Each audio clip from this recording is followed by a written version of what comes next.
We will hear argument this morning in Case 24A884, Trump versus CASA Incorporated, and the consolidated cases. General Sauer. Mr. Chief Justice, and may it please the Court. On January 20th, 2025, President Trump issued Executive Order 14160, protecting the meaning and value of American citizenship. This order reflects the original meaning of the 14th Amendment, which guaranteed citizenship to the children of former slaves, not to illegal aliens or temporary visitors. Multiple district courts promptly issued nationwide or universal injunctions blocking this order, and a cascade of such universal injunctions followed. Since January 20th, district courts have now issued 40 universal injunctions against the federal government, including 35 from the same 5 judicial districts. This is a bipartisan problem that has now spanned the last 5 presidential administrations. Universal injunctions exceed the judicial power granted in Article 3, which exists only to address the injury to the complaining party. They transgress the traditional bounds of equitable authority, and they create a host of practical problems. Such injunctions prevent the percolation of novel and difficult legal questions. They encourage rampant forum shopping. They require judges to make rushed, high-stakes, low-information decisions. They circumvent Rule 23 by offering all the benefits but none of the burdens of class certification. They operate asymmetrically, forcing the government to win everywhere while the plaintiffs can win anywhere. They invert the ordinary hierarchy of appellate review. They create the ongoing risk of conflicting judgments. They increase the pressures on this court's emergency docket. They create what Justice Powell described as repeated and essentially head-on confrontations between the life-tenured and representative branches of government. And they disrupt the Constitution's careful balancing of the separation of powers. I welcome the court's questions. General Sauer, these universal injunctions, as you say, have proliferated over the last 3 decades or so. Would you discuss, though, the origins of universal injunctions? In particular, I'm interested in sort of historical analogs or the historical pedigree, particularly the Bill of Peace that was proffered by respondents. Yes, Justice Thomas, as you, I think, first pointed out in your separate opinion in Trump against Hawaii, the Bill of Peace is something very distinct from a universal injunction. So the Bill of Peace involved a resolution of a small, discrete set of claims of a small, discrete group, and even more fundamentally, it was binding on the members of that class and those represented by the class. So it's much more analogous to a modern class action under Rule 23. And in fact, as we've argued in other cases, and as this court has described in opinions like Ortiz, the Bill of Peace evolved into and is directly developed into, so to speak, the modern class action that has all the same features of a Bill of Peace. So in the words of Chief Judge Sutton in the Sixth Circuit, the Bill of Peace, it was a domesticated animal that looks nothing like the dragon of a universal injunction. I'm sorry. Here, Go ahead. Here, there's a discrete identified group on one issue. Does citizenship mean are you born in the territory of the United States, or does it mean are you loyal to someone else, which is your claim, or are your parents loyal to someone else? So that's no different than what happened in a Bill of Peace.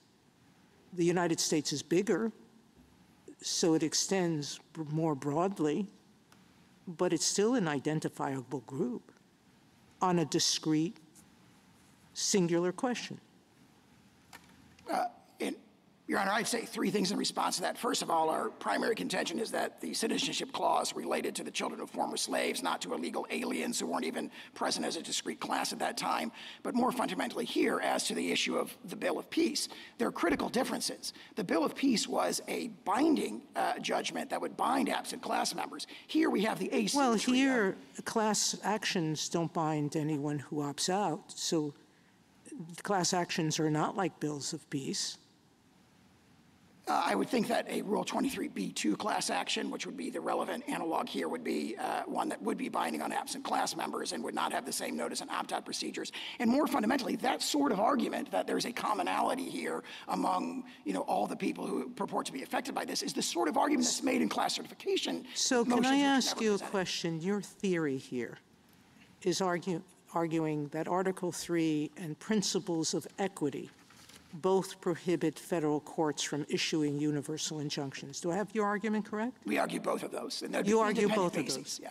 If that's true, that means even the Supreme Court doesn't have that power.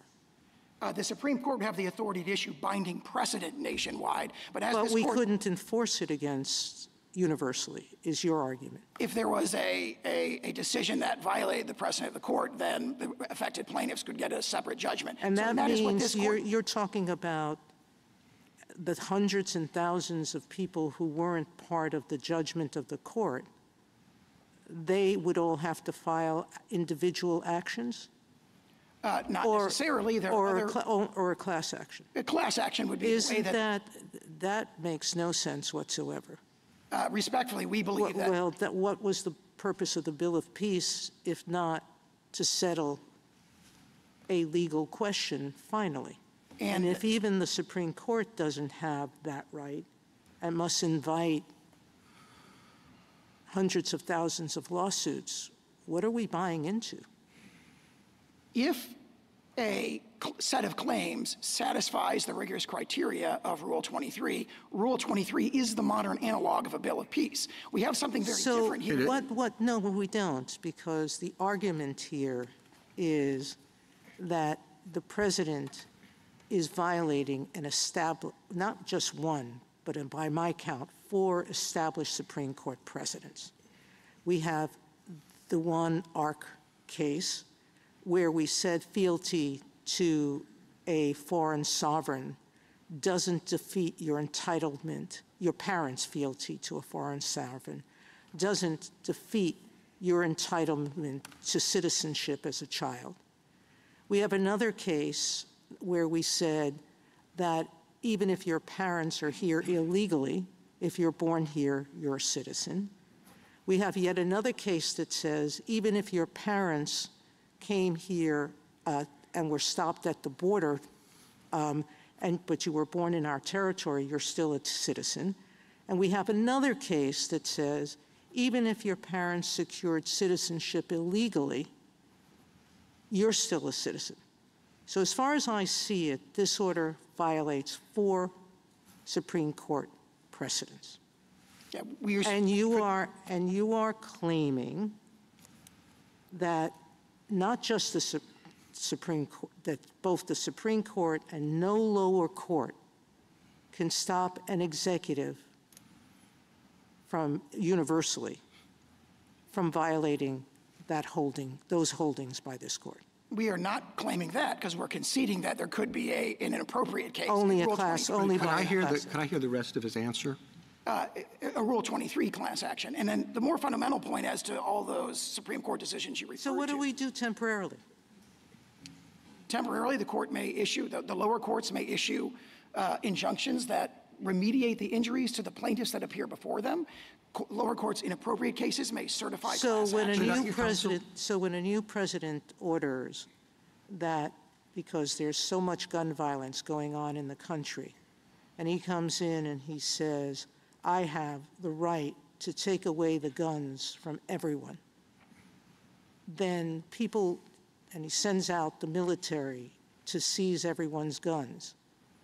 We and the courts have to sit back and wait until every named plaintiff gets, or every plaintiff whose gun is taken comes into court. In appropriate cases, courts have certified class actions on an emergency basis. We found at least 4 cases in recent years where that was done. But more fundamentally, we profoundly disagree with the characterization of the merits. This is now fully briefed in the Ninth Circuit in case number 25-807, where we describe how that characterization of the holding of Wong Kim Ark and the other decisions is profoundly incorrect. And You that is still the have big- Counsel, could I ask you about a different type of case that has broader impact than on the particular claimant? Like a claimant who's alleging that the districting in a particular case has resulted in racial discrimination against him or her based on how the district is drawn. Now, a judicial decision about that one plaintiff would implicate the redistricting throughout the whole case, throughout the whole state. How does your theory address that situation? That would be what you might call an indivisible remedy, where what the court is doing there by, for example, redrawing the district lines is, as this court said in Gill against Whitford, the only way to remediate the injury of voting in an unconstitutionally drawn district. That is similar to abatement of a public nuisance or, for example, in the school desegregation cases, where remediating the injury to the plaintiff before the court necessarily has collateral consequences to many others. Certain environmental cases might have a similar thing. For example, you stop the local plant from pouring water pollution into the water. That benefits the plaintiff. It happens to benefit a bunch of other people. Now, that's very different than what we have in these universal injunctions, where it is a divisible remedy. I mean, I point to the holding of the District of Massachusetts in this case, looking at the individual plaintiffs. That court said, well, obviously, I don't have to give a universal injunction to protect individuals other than the individual plaintiffs. They are given complete relief by an injunction that tells federal officials only to treat their children as citizens. Why, I guess the question is, why does the law require that? I mean, I appreciate that a court could, in a divisible remedy kind of case, narrow in to the plaintiff, but you seem to be suggesting that Article 3 or Rule 23 or something requires that, and I guess I don't really understand it. If I may offer two responses to that. In the Article 3 context, that is the principle announced in Worth against Selden, announced in Gill against Whitford, and Lewis against Casey, where this court has said again and again, what we do in the Article 3 context is grant remedy that is tailored to, grant remedies that are tailored to remove the injury to the complaining plaintiff. Sometimes they have even very broad collateral consequences. But in the Article 3 context, what the court has not done, and every time it's focused on this in National Treasuries Union, Employees Union, in the But I guess I don't see why then the divisible remedies or indivisible remedies is an argument. I mean, if Article 3 is suggesting that the court has to focus in on the plaintiff only, then it would seem to me that that would be the power requirement across the board. I thought Article 3 was really about limiting the court's power with respect to jurisdiction, that we say the court has to determine whether or not there's subject matter jurisdiction over the issue and whether or not there's personal jurisdiction over the defendant. And once you have those things, the court can evaluate the merits of the legal issue and issue, especially in equity, appropriate relief. Now, I appreciate that there are some prudential concerns that the court considers, but it seems to me that in many, many, many circumstances, we have not required the court to limit their relief to the particular plaintiff as a matter of constitutional Article 3 requirement. I disagree with that. I'd offer a response both first as to Article 3 and then as to the scope of equitable authority. In the Article 3 context, this court said in Worth against Selden, for example, that the Article 3 judicial power exists only to redress the injury to the complaining parties. Again, in Gill against Whitford and Lewis against Casey. All right, so let me give you a hypothetical. So suppose we have a manufacturing plant that unlawfully releases environmental toxins into the air, and we have a plaintiff who lives near the plant, brings a nuisance lawsuit and says they're being harmed by unlawful release. Your argument suggests that the judgment for the plaintiff has to narrow in on preventing, to the extent possible, preventing harm to the plaintiff. But it seems to me that that's not necessarily the case. You suggest with the Chief Justice in response to him that there can be incidental beneficiaries, that the court could say no more toxins if it's unlawful for the defendant to do that, correct? Yes, we do. So why, if your Article 3 principle is correct? Because again, the Article 3 principle is remedying the injury to the plaintiff, or set of plaintiffs, could be many, who are before the court. Right. That has collateral consequences, that could help. Let me ask you on that point, would one distinction be who's bound by the judgment? Like, I'm wondering whether if the plaintiff needs, you can only, I think Judge Strauss said in the Eighth Circuit when addressing this issue, you can't peel off part of a nuisance, so the whole thing has to be shut down. Could a neighbor sue affirmatively to hold the nuisance maker in contempt if he started to begin again the nuisance? That's a great point. It would not be bounding on those collaterally benefited parties, so to speak. I don't want to call them parties because they're not parties before the court. And that, of course, highlights one of the deep problems with the universal. But why could you do that? Answer, though?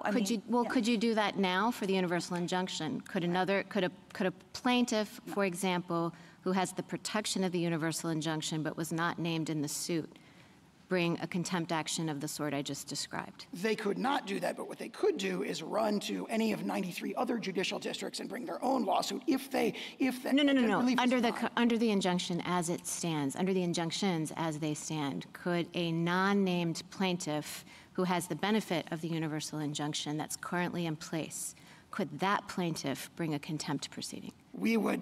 Or I guess I shouldn't call them a plaintiff. Could that non-party? We would dispute that they would have the standing to do that because it goes to the heart of. Well, no. Let's see. Maybe I'm not being clear. Assume the universal injunction is good. Like, drop your argument right now. Oh, I see. Yeah. As they currently stand, could someone who is not named in the suit but a beneficiary bring a contempt proceeding? I think that is what the respondents would certainly contend. Do you concede that the plaintiffs could bring a Rule 23, like the individual plaintiffs? We would dispute. I mean, we'd have to address the Rule 23 issues, kind of all the criteria as they came up. But they could seek it. Okay, and then last question. And they have done that in Western District of Washington. It's just never been briefed because they Okay, just last question on this point. The states have a different kind of claim for financial harm, and they've pointed out that it would be very difficult to remedy that without some sort of broader relief. I know you contest their standing. I want you to assume that I think they have standing.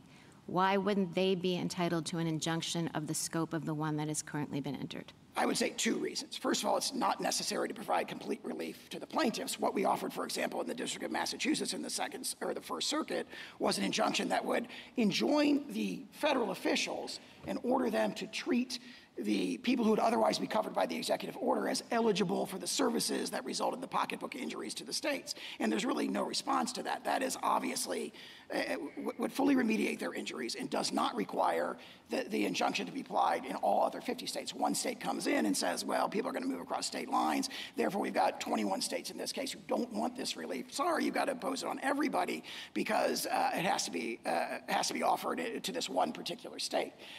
So that's one response. The other response is this notion that the states have to be provided a complete relief because of interstate travel and patchwork. I think that's very effectively responded to by Chief Judge Sutton's opinion in the Second Circuit, where he says, this is a problem. If we adopt this logic, it justifies a universal injunction in every single case, and that can't be the case. The Fifth Circuit's recent DACA decision comes to the same conclusion. What do you say, though, to the suggestion, General, that in this particular case, those patchwork problems for, frankly, the government, as well as for plaintiffs, justify broader relief? As to the government, again, Chief Judge Sutton addressed that directly as well when he said that's the federal government's problem. In other words, the federal government, for example, in the First Circuit, we offered that as a narrower scope of injunction, and the decision was, well, that would cause you too many administrative problems. And I think Chief Judge Sutton directly addresses that when he says that's a problem for the executive branch in the first instance. All right. Yeah. And then with respect to class certification, your friends on the other side point out that that takes time. And there are, as you've emphasized, hurdles that have to be met to achieve class certification. And the argument, of course, is that the injury is immediate and ongoing, and as Justice Sotomayor suggested, might be seriously questioned as to its compliance with this court's precedents. Your thoughts?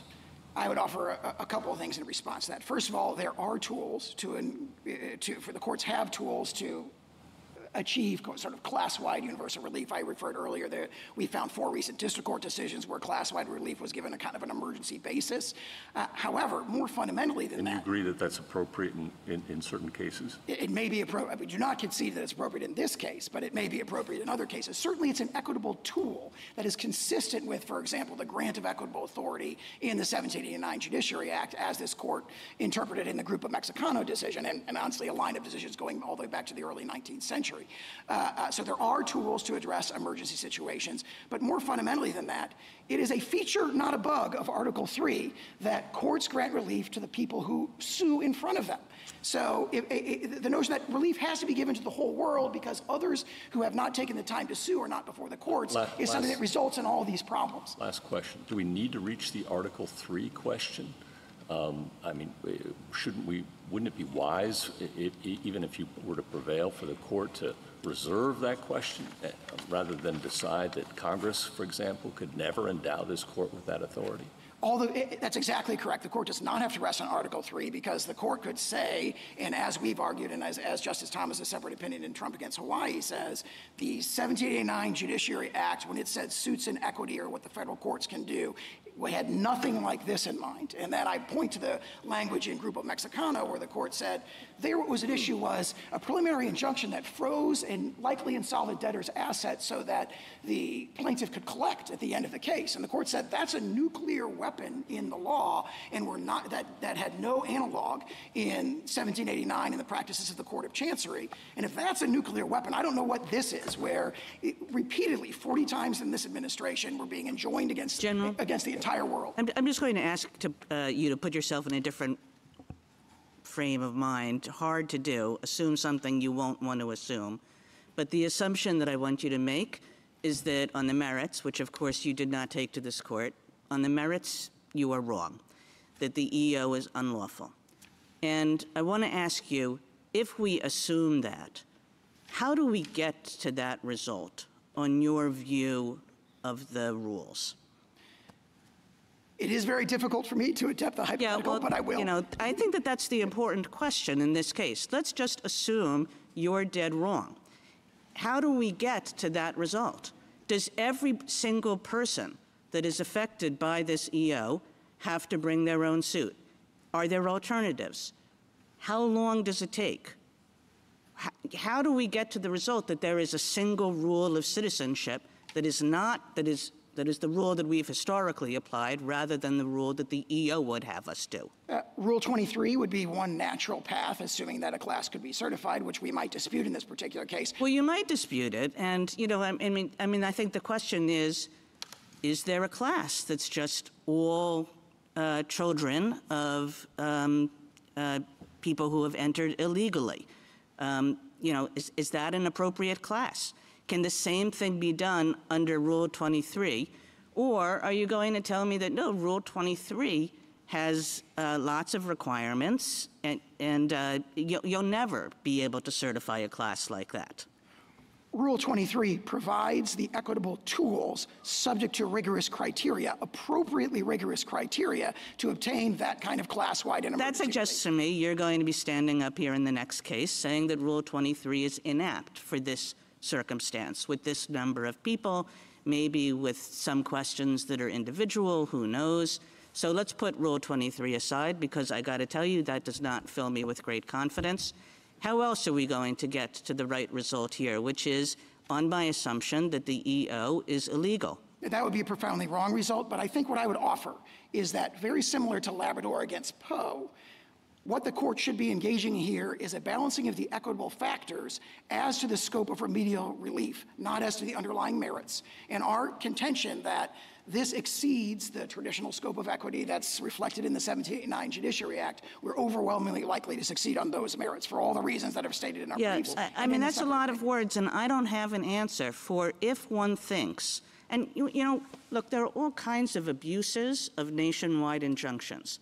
But I think that the question that this case presents is that if one thinks that it's quite clear that the EO is illegal, how does one get to that result, in what time frame, on your set of rules, without the possibility of a nationwide injunction? On this case and on many similar cases, the appropriate way to do it is for there to be multiple lower courts considering it, the appropriate percolation that flows through the lower courts, and then ultimately this court decides the merits in a nationwide binding precedent. You have a complete inversion of that through the nationwide injunctions where the district So, General courts Sauer, are you really going to answer Justice Kagan by saying there's no way to do this expeditiously? Well, I'll refer to my former answers. Rule 23 provides the tools to do so, multiple injunctions. But you resisted Justice Kagan when she said, could the individual plaintiffs form a class?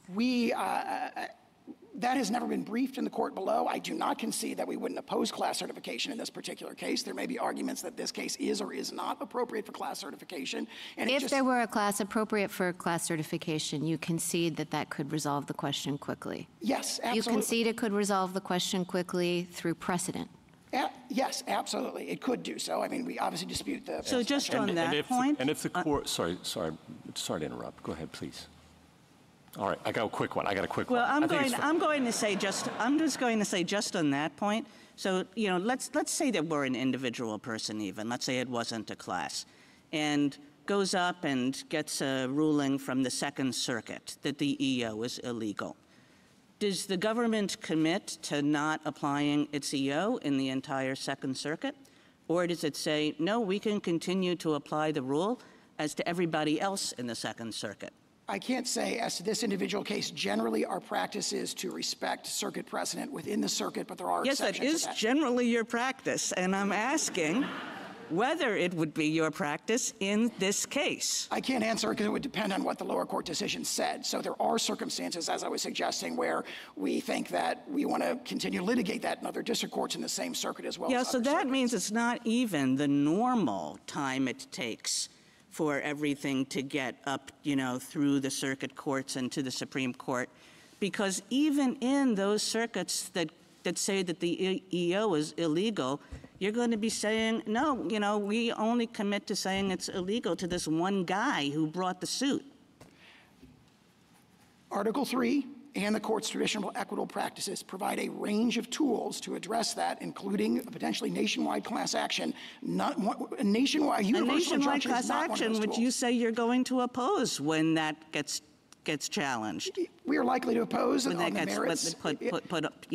Proposed.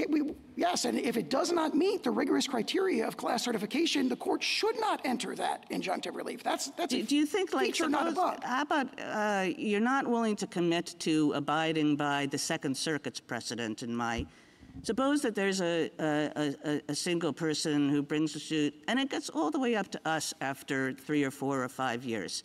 And we say, you know, we really do agree with those 4 precedents that Justice Sotomayor started with, and your EO is illegal. Is that only going to bind the one guy who brought this suit? No, that would be a nationwide precedent that the government would respect. So finally, once it gets to us after 4 years, you're going to respect that?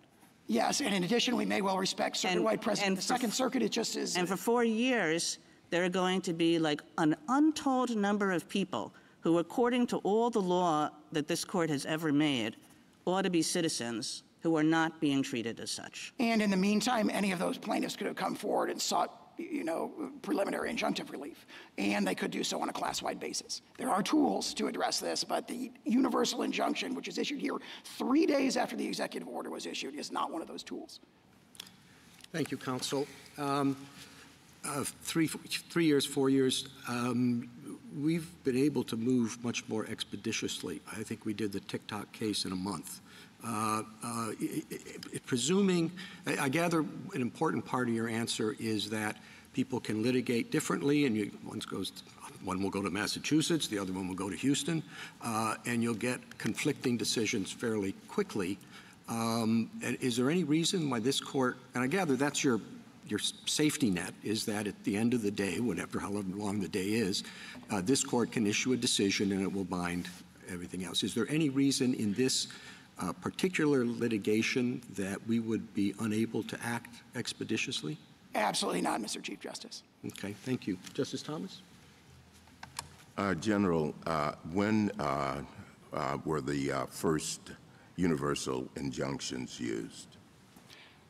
We believe that the best reading of that is what you said in Trump against Hawaii, which is that Wirtz in 1963 was really the first universal injunction. There's a dispute about Perkins against Lukens Oil going back to 1940.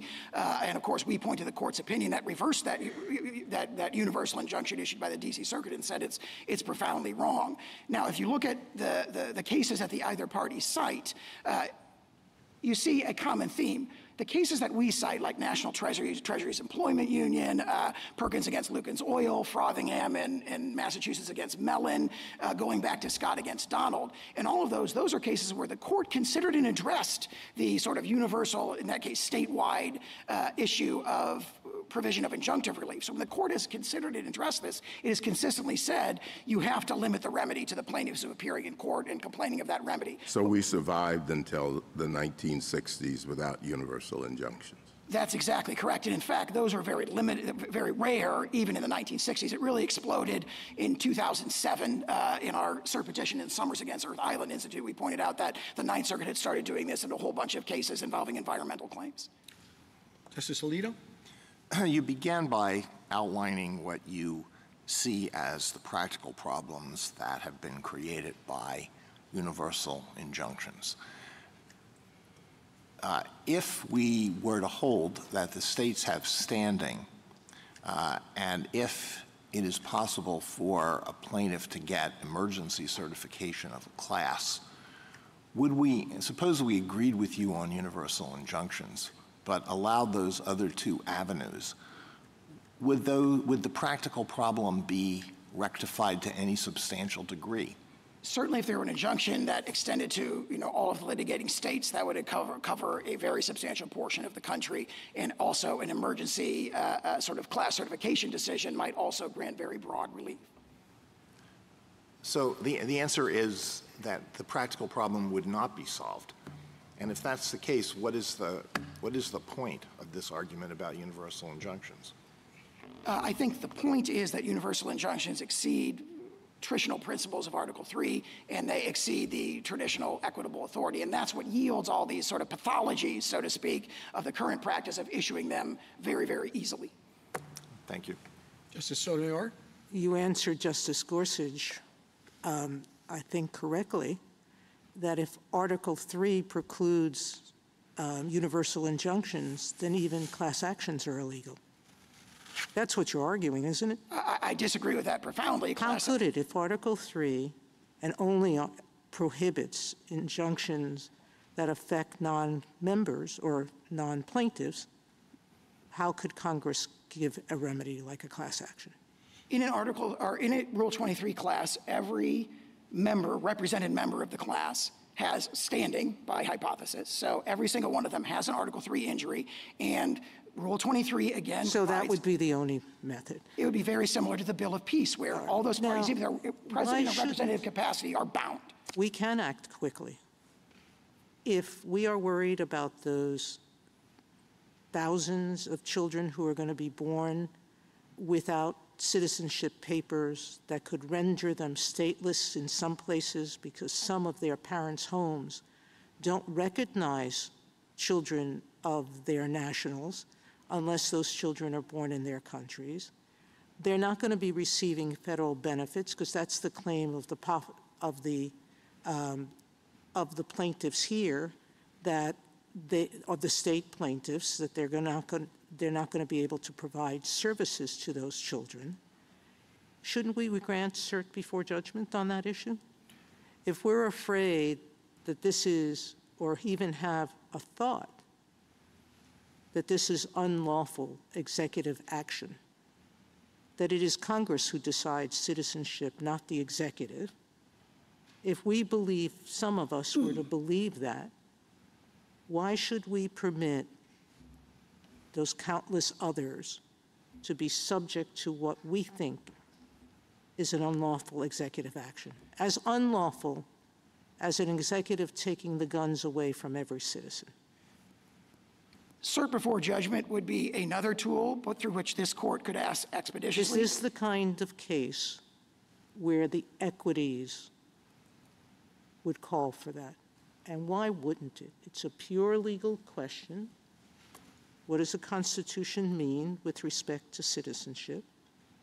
There are no individual facts that would alter our conclusion. If we can't do it by a universal injunction, because you say Article 3 doesn't permit that, Article 3 wouldn't permit us to give a universal injunction, even if we rule. Why don't we grant cert before judgment? so that all of these parents would have a firm Supreme Court decision that they can take where? Because you're saying nobody can grant a universal injunction. No party has asked for that in this case, and I think one reason is that would deny the court of the benefit of percolation in multiple lower courts of a novel and sensitive and important constitutional question. We have novel courts who've percolated this issue and said, you're violating precedent. Not only precedent, but the plain meaning of the 14th of the Constitution. Respectfully, I think what we have are lower courts making snap judgments on the merits that ignore the fundamental principle of the 14th Amendment, that it was about giving citizenship to the children of slaves, not to the children of illegal immigrants who really were not even a very discrete class at that time. And that's the sort of argument that deserves percolation. There were some people in Congress who argued against the 13th Amendment just because of that. Some people who argued against passing the amendment just because of that, because it would give citizenship to gypsies. I think the relevant history of the 14th Amendment is the statements of Senator Trumbull, who emphasized that domicile was the key criterion. He said that in a letter to Andrew Jackson, and we've cited in our Ninth Circuit briefing a host of decisions that back that up. It got rejected repeatedly. We can go into the history of citizenship, but I still go back to my question. You claim that there is absolutely no constitutional way to stop. There was a final judgment. You're not sure you would respect the judgment of every circuit. You're not sure that you would respect even a final judgment of the Supreme Court, because it only binds the parties before it. And if there's no class action, that only binds the parties before the court. I don't think there's a, so to speak, really, really unconstitutional exception to the strictures of Article 3 or the scope of equitable authority, and the court should not recognize one, because what we see, not just in this case, but in the 39 others, is that the district courts who are issuing these injunctions all passionately disagree with the thing that's being challenged in that. So that principle that, well, this we think is really unconstitutional, therefore we should ignore the general principles of Article 3 is not a principle the court ought to adopt. Justice Kagan? So, General, on this question of expedition, I mean, it sort of depends on the government's own actions in a case like this one, where one can expect that there is not going to be a great deal of disagreement among the lower courts. I mean, let's assume that you lose in the lower courts pretty uniformly, as you have been losing on this issue, and that you never take this question to us.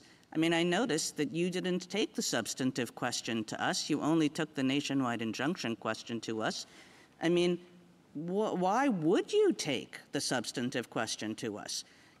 You're losing a bunch of cases, this guy over here, this woman over here, you know, they'll have to be treated as citizens, but nobody else will. Why would you ever take this case to us? Well, in this particular case, we have deliberately not presented the merits to this court on the question of the scope of remedies, because, of course, that makes it a clean vehicle where the court doesn't have to look at the past. You're ignoring the import of my question. I'm suggesting that in a case in which the government is losing constantly, there's nobody else who's going to appeal, they're winning, it's up to you to decide whether to take this case to us. If I were in your shoes, there is no way I'd approach the Supreme Court with this case. So you just keep on losing in the lower courts, and what's supposed to happen to prevent that? Again, I respectfully disagree with that forecast of the merits, but in response to the question, what I would say is we have an adversarial system, and if the government is not, for example, not respecting circuit precedent on the court's hypothetical in the Second Circuit, someone injured in the Second Circuit could take the case up, and they could say, look, the government is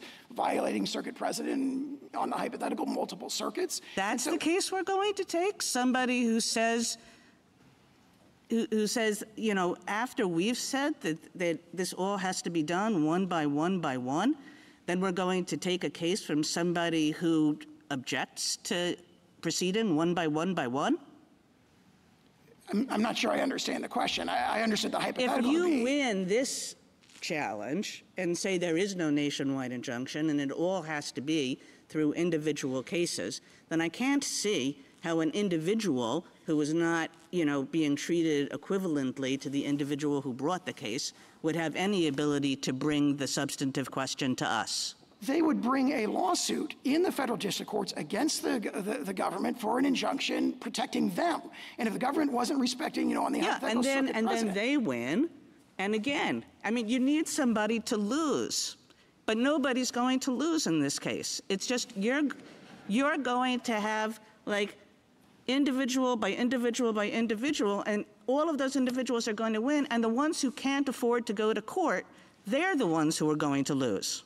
the tools that are provided to address hypotheticals like this, again, This is not a hypothetical. This is happening out there, right? Every court has ruled against you. we've only had snap judgments on the merits. Obviously, we're fully briefing the merits in the courts of appeals, and our arguments are compelling. More fundamentally, in response to the question, I'm suggesting to you, like the real brunt of my question is, in a case like this, the government has no incentive to bring this case to the Supreme Court because it's not really losing anything. It's losing a lot of individual cases which still allow it to enforce its EO against the vast majority of people to whom it applies. and again, Rule 23 provides an avenue to address those very concerns. Thank you.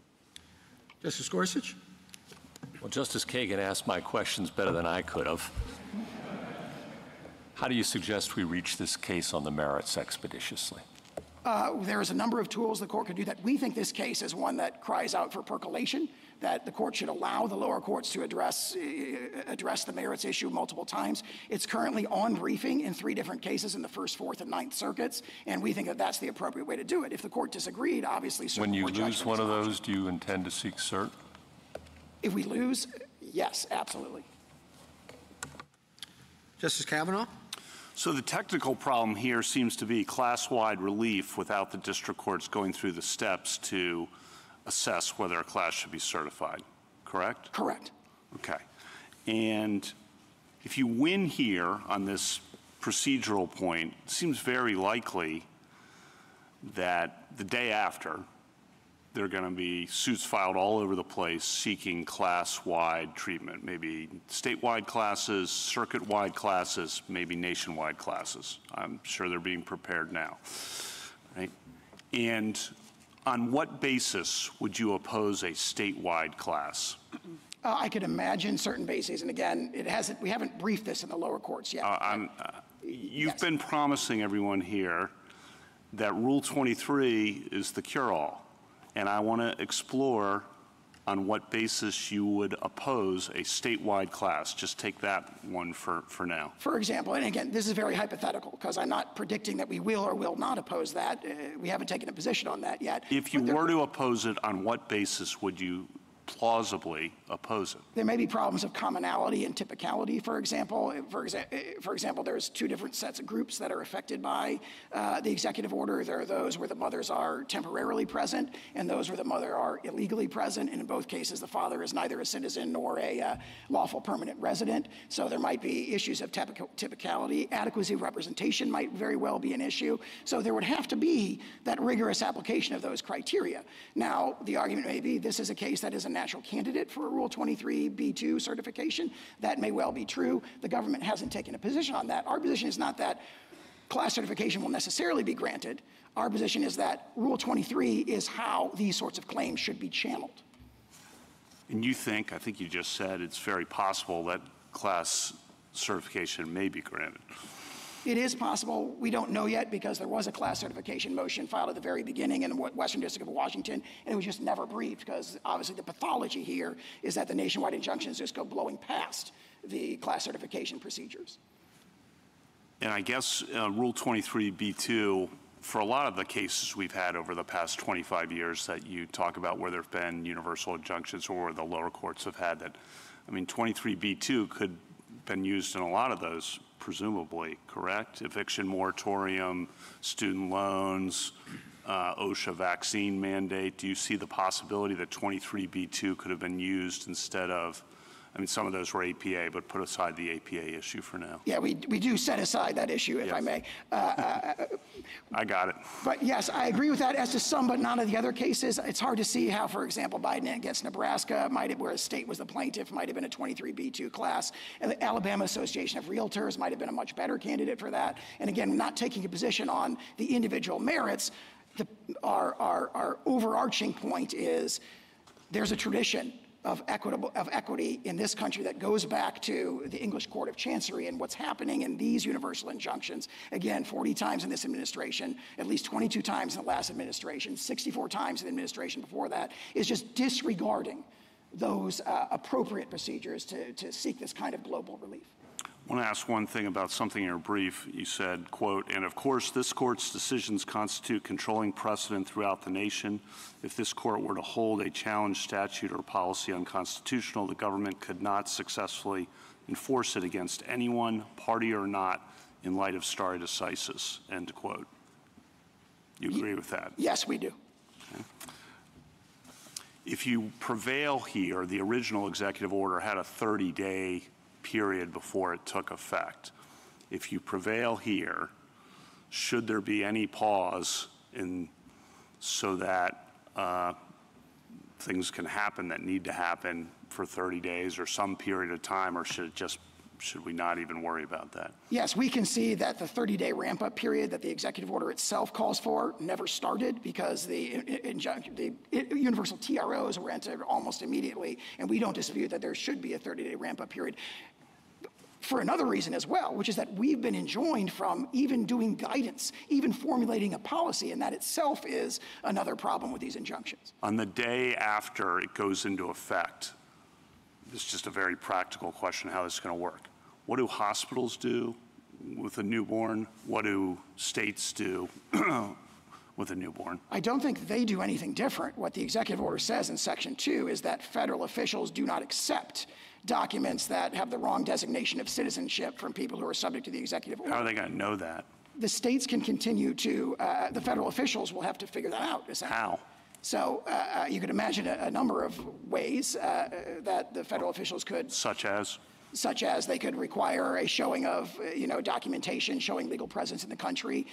For a temporary visitor, for example, they could see whether they're on a B-1 visa, which would exclude kind of the birthright citizenship in that context. For all the newborns? Is that how that's going to work? Again, we don't know because the agencies were never given the opportunity to formulate the guidance. They would had 30 They're only days. going to have 30 days to do this. You think they can get it together in time? They're under, that's what the executive order instructs them to do, and hopefully they will do so. Again, it's a speculative and hypothetical scenario because they were enjoined from even starting that process. And then last question. You mentioned before this has come up in the last 4 or 5 administrations primarily. I guess I've thought about that a lot too. Why? It seems why might be it's harder to get legislation through Congress, particularly with the filibuster rule. Presidents want to get things done with good intentions. The executive branches that work for those presidents push hard to, when they can't get new authority, to stretch or use existing authority. And they've been pushing. Understandably, all with good intentions, all the presidents, both parties, right, with good intentions pushing. Is that your understanding of why this has happened more, that there's less ability to get legislation? Because I'm trying to figure out the why to your opening about the last 4 or 5 administrations. I agree with it. I think that might be the why, but I'm curious what you think. I'm speculating about the motivations of the individual district judges who grant these, but one explanation might be this is an extraordinary power. It's a very strong power for the reasons the questions have reflected. Well, for a district let me judge just pause you right there. The underlying point is that these district judges are not just doing universal injunctions. They're finding these actions illegal because they're exceeding existing authority, and oftentimes we are too.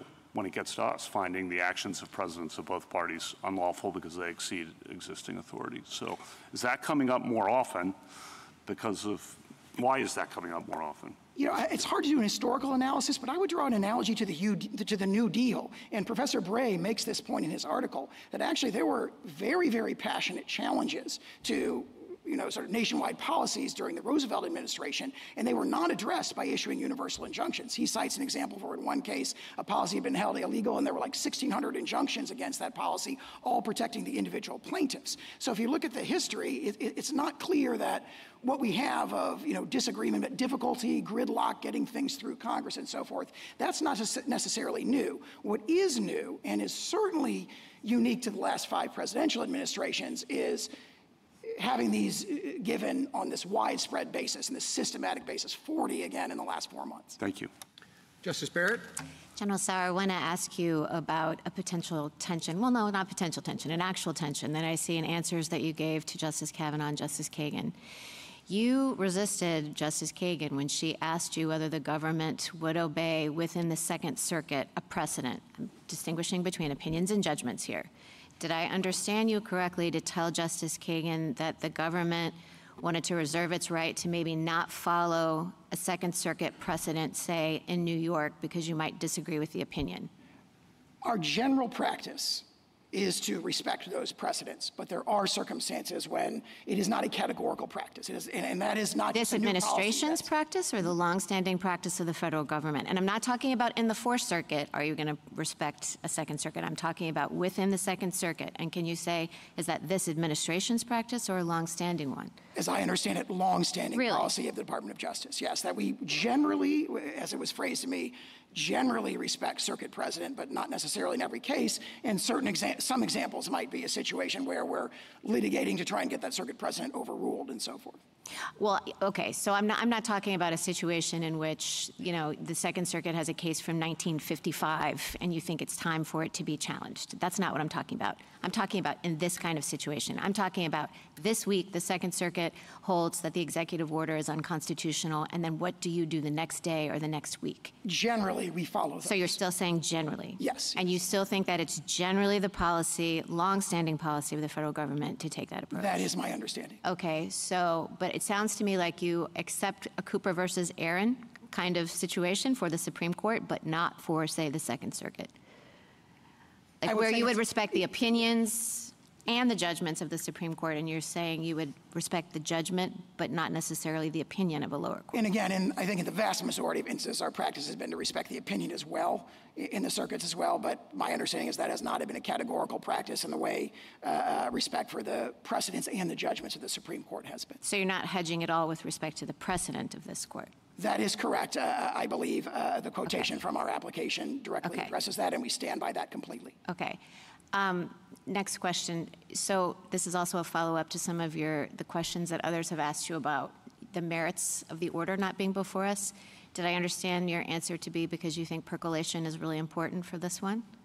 We do think percolation is really important for this one, but the reason the merits are not before is because we've only submitted a stay application on the scope of relief question, and as Labrador against Poe indicates, the scope of relief is a separate question for the merits. Oh, I understand it's a separate question, but there are plenty of times that the government comes to us and asks for both.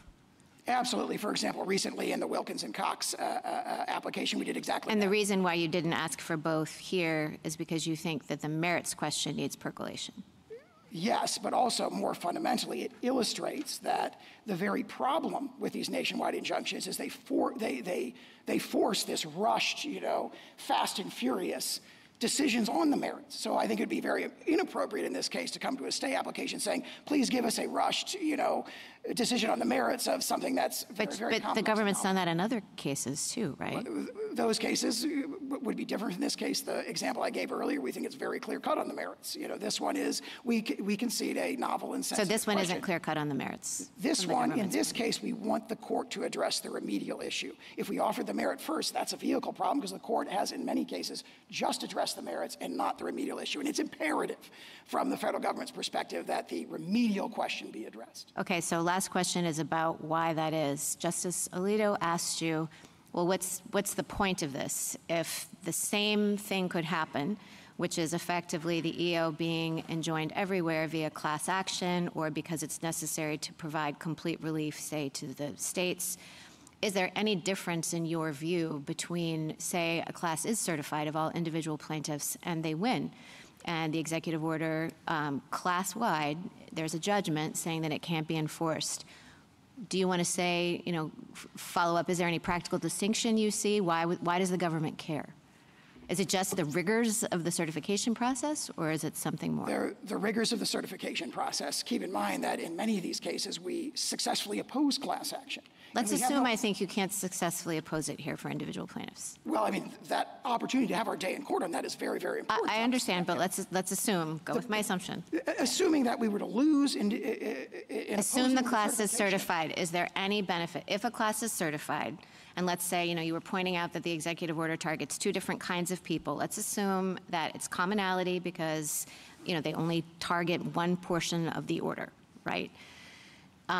In that circumstance, does the government get anything different? This is back to Justice Alito's question about what's it to you? What's the practical difference to you? Do you want to say anything about whether there's a practical difference between a universal injunction and a loss in the class? Absolutely. Okay. Among many others, the represented class members are bound in the class action context. And that means that if they lose, they're bound by that as well. So they're taking a grave risk, so to speak, by proceeding through a class action. And it has this symmetry where the government is bound if we lose, they are bound if we don't lose. And that's a very, very important distinction. And you would respect that judgment? If it were, yes, if it were a judgment. Now we may try to litigate in other contexts to try and get a different judgment from a different district court, but we would be bound by that judgment, as would they. And that's the crucial point. Okay. Justice Jackson? So as far as I can tell, your bottom line seems to be that what you call universal injunctions give relief to non-parties without going through the necessary steps, which you identify in Rule 23. Do I have that right? I mean, is that sort of like boiled to bare essence what you're saying? I would say there's a lot more to it, but that's one very important point. That's a key point that I want to focus in on for a moment. I guess I don't understand why you are saying that these kinds of injunctions are giving relief to non-parties. First of all, I think they can be also easily characterized as focusing only on the defendant pursuant to the court's jurisdiction, personal jurisdiction over this person relative to the subject matter jurisdiction that the court has, and the relief is telling the defendant, stop doing this thing that the court has found to be unlawful. So rather than characterizing it as a quote-unquote universal injunction, I think one could easily see that this is just about the extent to which the court can constrain a defendant over whom it has personal jurisdiction. Can it do so completely or just partially with respect to, just say stop with respect to this plaintiff? Am I I don't understand where this idea of universal injunctions comes from in this context. I think the relevant distinction is an order. That order is, in this case, the government defendant to cease allegedly unlawful activity as to the parties who have come into court and sued, and one that says to the government defendant, cease the allegedly lawful activity against everyone in the entire world. No, just cease it. Just stop. This thing, this executive order, I mean, we do this in the APA context all the time, right? The statute says you hold that you set aside the conduct, right? That it's unlawful.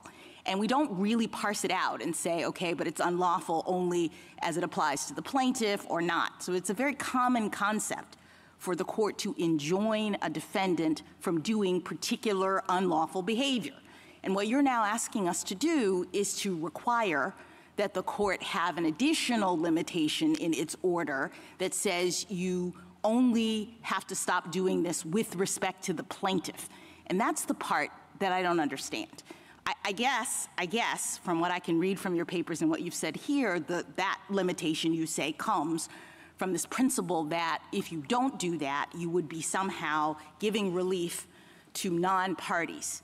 But I wonder if that's right. I mean, it seems to me that the relief is the judgment that you provide to the plaintiff that says, stop doing this conduct. And you give it only to the plaintiff. That's where the limitation comes. The plaintiff is the only person who can go to court after you violate this order and enforce it.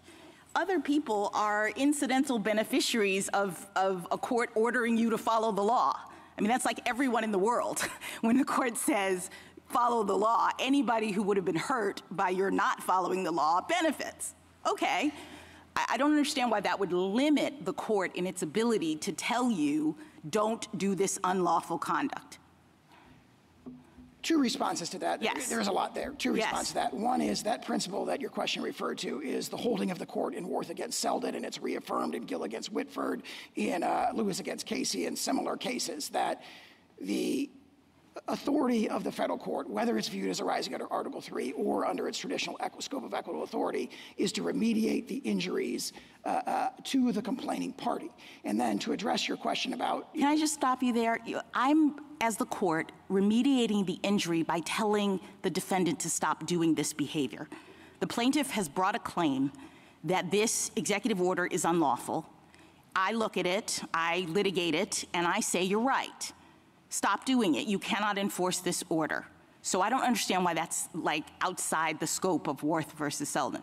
If the court in that case is imposing what we've called an indivisible remedy, for example, vacator under the APA, there's a debate about what set aside means. Assuming it means to vacate, then the remedy that Congress has provided as a condition of its delegation to the agency is if one part of the, if the regulation is unlawful, then the remedy granted, which directly remediates the plaintiff's injury on that hypothetical, is an indivisible remedy that benefits others. Here in this case, and in all the other 40 cases, we see something totally different. Yeah, I understand. It is not necessary to remediate the injuries of the plaintiff before them. That is the— I understand. Let me just turn your attention to one other thing, because the real concern, I think, is that your argument seems to turn our justice system, in my view at least, into a catch-me-if-you-can kind of regime from the standpoint of the executive, where everybody has to have a lawyer and file a lawsuit in order for the government to stop violating people's rights.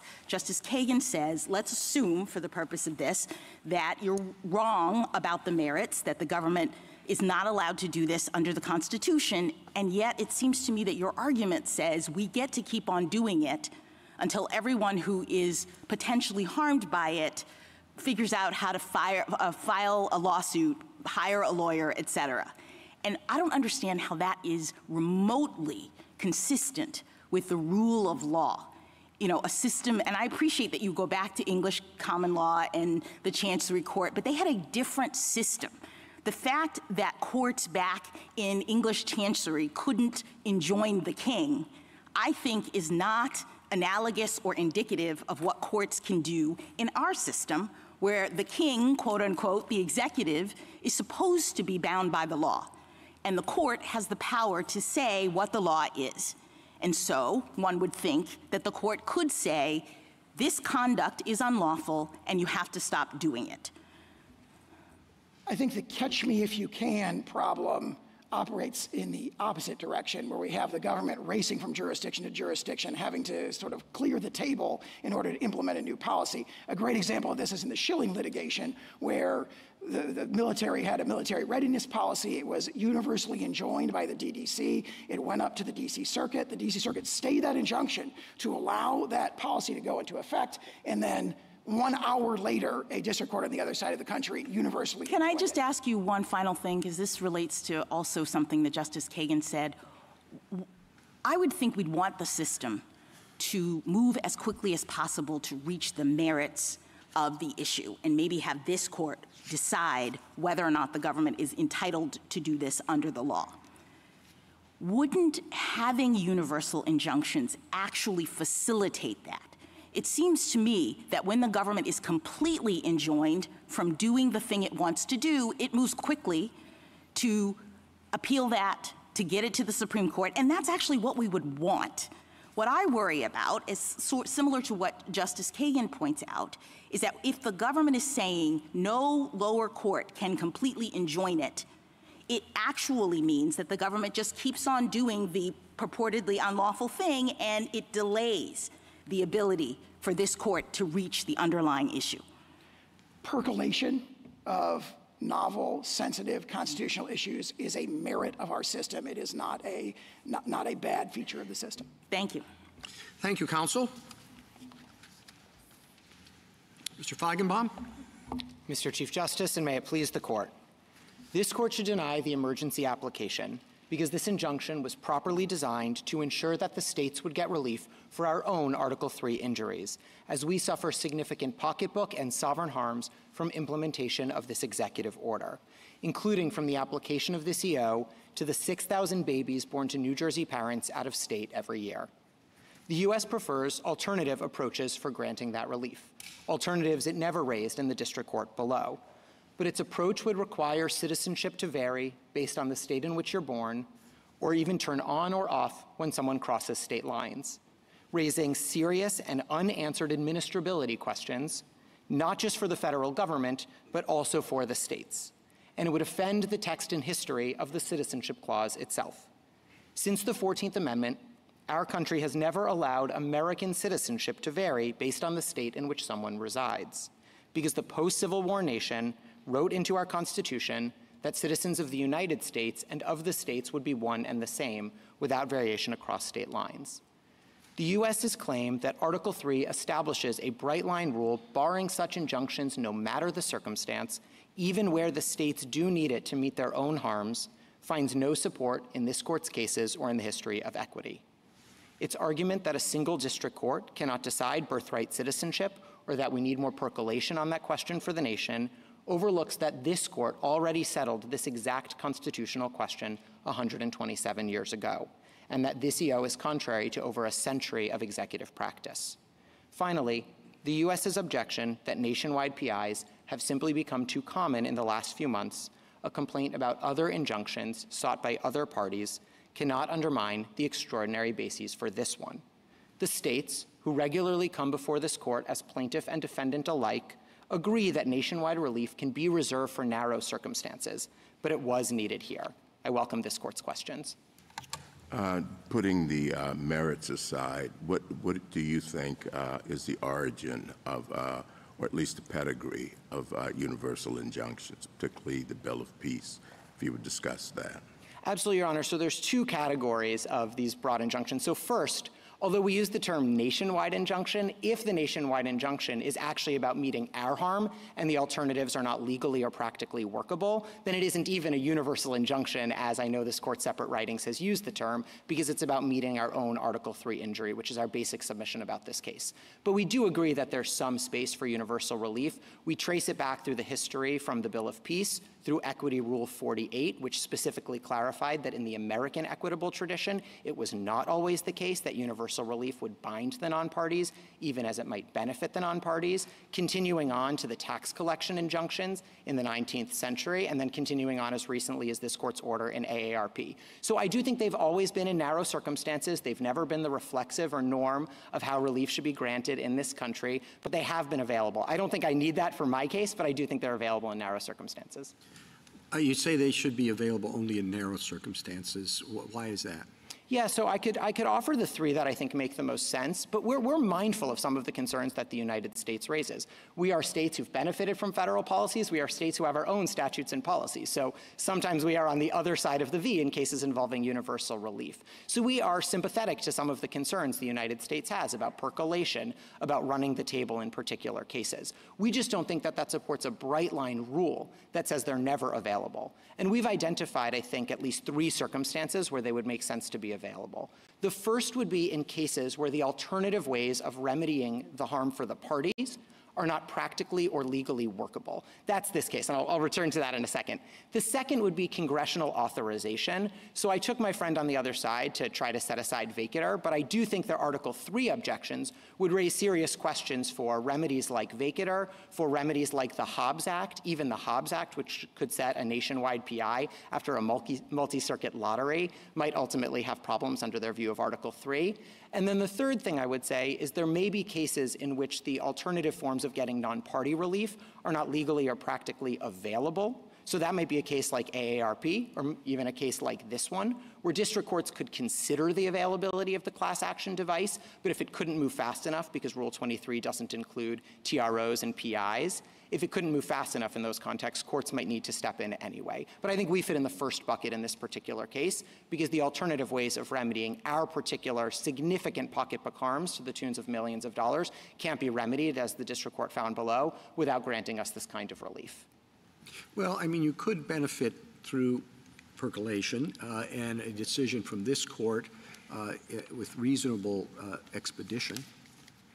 So I have no objections to reasonable expedition. We would have no objection to this court even setting supplemental briefing on the merits and hearing the merits directly. I'm happy to talk about the ways in which I think the merits do bear on this emergency application. But more fundamentally to your question, Mr. Chief Justice, I would just note that I don't think the alternatives actually fully remedy our injuries in a couple of different respects. So I heard my friend on the other side to specifically say today that maybe there can be an instruction to the federal government that at least when you're dealing with the plaintiff states, you treat these individuals kind of as though they're citizens, even if they're not really citizens. And that doesn't work, not just for the federal government. I agree, Justice Gorsuch, it may well be that the federal government can decide when to take its own medicine, but I'm talking about administrability burdens on the states, and I'm talking about administrability burdens on third parties as well. Can I ask you a question about that, counsel?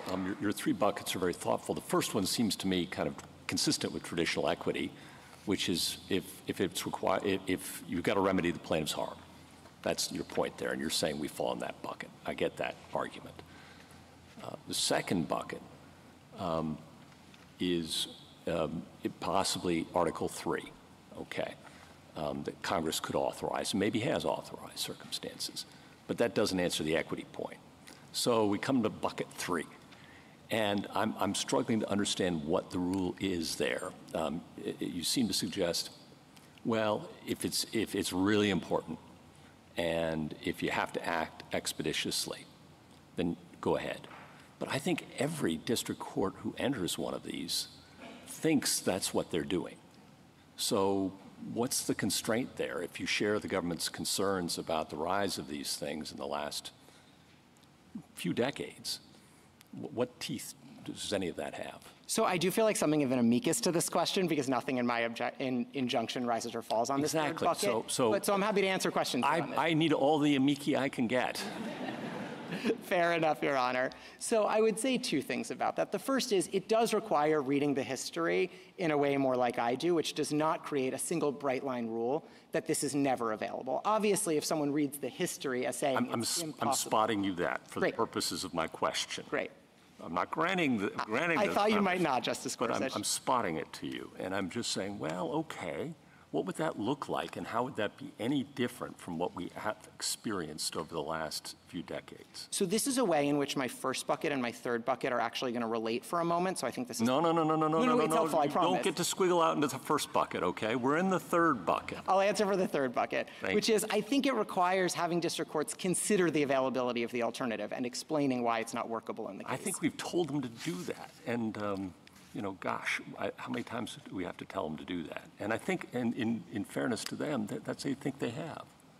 So let's, again, would any case over the last 30 years come out differently under your view of the rule in the third bucket than has? Yeah, so there's a couple of examples where we don't think universal relief was appropriate. I'm most familiar with the state litigation, so most of my examples will probably come from there. But I heard my friend on the other side mention the DACA litigation, where Texas sought the termination of DACA, and ultimately the Fifth Circuit terminated DACA specific to Texas alone. And we thought that that decision was exactly right because of the nature of the harms in that case meant that Texas could get full relief for its harms. Well, now we're back to the first bucket. We're just satisfying I take the point. I'm so sorry. See what I'm saying? I take the point, yes. I mean, I get that we're going to always revert back to the first bucket, but that means the third bucket's empty. I totally take the point. I think AARP is a good illustration of the third bucket that this court confronted recently, where it was the case that there was this rush, just a few hours, not possible to go through class certification. You heard my friend on the other side talk about the rigors of class certification, and I don't think my friend on the other side would agree. It could be done in 3 hours through the night, and so there were necessity to step in. Do you agree about the rigors of class certification? It seems to me that 23B2 classes, and you probably, if you have to, are going to be arguing that they're not so rigorous to meet for injunctive relief for national policies that are uniform. So the most important thing that hasn't come up in the discussion this morning yet is that they're not available for state litigation. It talks about persons, it talks about appointment of class counsel, it talks about going through this certification process. States, I mean, this court's precedents are really clear about parents patriae lawsuits. States can't represent those individuals in class actions, nor would we try to. They can't represent us, and you don't have classes of states. So the whole framework doesn't apply to state litigation. So I understood how it might come up as an alternative for some other cases you might see in the future, but for the injunction you have in front of you from the states, the whole class device doesn't even work as an alternative. So I don't see how it can be the answer for us. But why should you care if the class device doesn't work as an alternative if you have bucket one? Like you don't really need the class device. I think what you're saying is, will it be frustrating for states not to have the class device when the individuals have it, but I don't see why that's true if giving you complete relief in bucket one solves your problems. So I should be very clear, and I'm sorry for the confusion on this. This goes back to my colleagues with Justice Gorsuch. When states are seeking the relief, states are seeking it in bucket one and bucket two. As an amicus to the other injunction I recognize courts are looking at, I think bucket three could be available. We aren't seeking relief when it falls into bucket three because, as I was saying earlier, we're not going to be seeking relief for other parties. This court's cases, like Brackeen, make very clear we aren't suing to vindicate the injuries that third parties and our residents are suffering. So when states come before you, the questions that you would ask are the alternative ways of remedying our injury going to be practically or legally workable? And you're going to ask, did Congress authorize it, which gets to the vacator question, which gets to the Hobbs Act question, and so on. And on that first bucket, which I think describes this case well, I had a hard time with some of the colloquies earlier today because I think they were missing some really serious burdens that the states are still going to have to bear in this case if we get something less than a nationwide injunction. I think it's going to hinder the administration of our benefits programs. I think it's going to hinder the participation in our benefits programs. And I think it's going to produce unprecedented chaos on the ground. And I might offer examples of each. Before you do, I'm sorry, I got one more. Not at all. How would you get this? How would you get the merits of this case to us promptly? So there's two different ways that this court could think about doing it. So the first is, I heard a couple colloquies earlier today to suggest that maybe the states should sort of have to take some of the burdens on ourselves because, okay, some people move in, maybe that's just something that equity shouldn't care about. And it may be true, this is Hornbook equity, that in some cases states don't get complete relief for the harms that they suffered. We just have to eat some of the administrability burdens. But the merits have always come into that, because that is just about remedying a party's own injuries. And the strength of the ability to remedy our injuries is going to turn on a peak on the merits. This is partially Ohio versus EPA and building on Justice Kavanaugh's Labrador concurrence, where this court said you might have some states who really like a policy and some states who want to get relief from the policy, and how you reconcile those two things, who should get relief, who should benefit from the policy, will turn in part on a peak at the merits because we have a greater right to relief from it. I appreciate that. How do we get to the merits fast? This court could set supplemental briefing on the merits by an order tomorrow if it wished, specifically to say the federal government has proposed that states get less than complete relief in this case. We could not possibly think about giving the states less than complete relief without looking at the merits. Okay. We want briefing. Put that aside. Assume we've just got the remedial question before us, and we're going to decide the remedial question one way or the other. Then what? Oh, then I share some of Justice Kagan's concerns from earlier that So it would rely on the United I States. appreciate you share those concerns. How would you address them? How would the states plan to get this case to the court promptly? I think it's very hard to think about how the states would lose this case given the state of Supreme Court precedent. It creates very weird incentives on the certiorari docket when there's already binding precedent from this court. We do suffer harms from the application of this executive order beyond our borders that we need relief from. If we don't get a full remedy from that, I suppose we could ultimately seek cert before judgment on the basis that we still have Article III injuries that we're suffering, but we'd be asking this court to grant review from a circuit precedent we won on the basis that we have continued injuries. It's not impossible. This court knows best when it grants cert and when it doesn't. I would think it's not the cleanest way to tee up a case historically, and so it would raise some real concerns to the colloquies earlier today about how this case would ultimately come before this court. Are you telling us that we really can't decide the question that we asked to have briefing and argument on without taking a peek at the merits? So I'm not saying that at all. So there's two different ways to think about this case, Your Honor. One is to say, absolutely, the states need to get complete relief for their injuries, and then let's figure out the best way to do it, and we think the alternatives are not workable and not legal. If this court is going to entertain giving us anything less than full redress for all of the Article III injuries we bring before you, I don't see how that can be entertained without a peek at the merits, because you always look at the merits to decide should we get 100% or 90% of our own injuries redressed. Well, would a decision on the matter that I understood to be before us, the narrow question that I understood to be before us, be helpful in any way if we do not peek at the merits and we also do not decide whether you have standing? So I'm not sure how you could decide whether or not we got an appropriate scope of relief without figuring out what our own injuries are.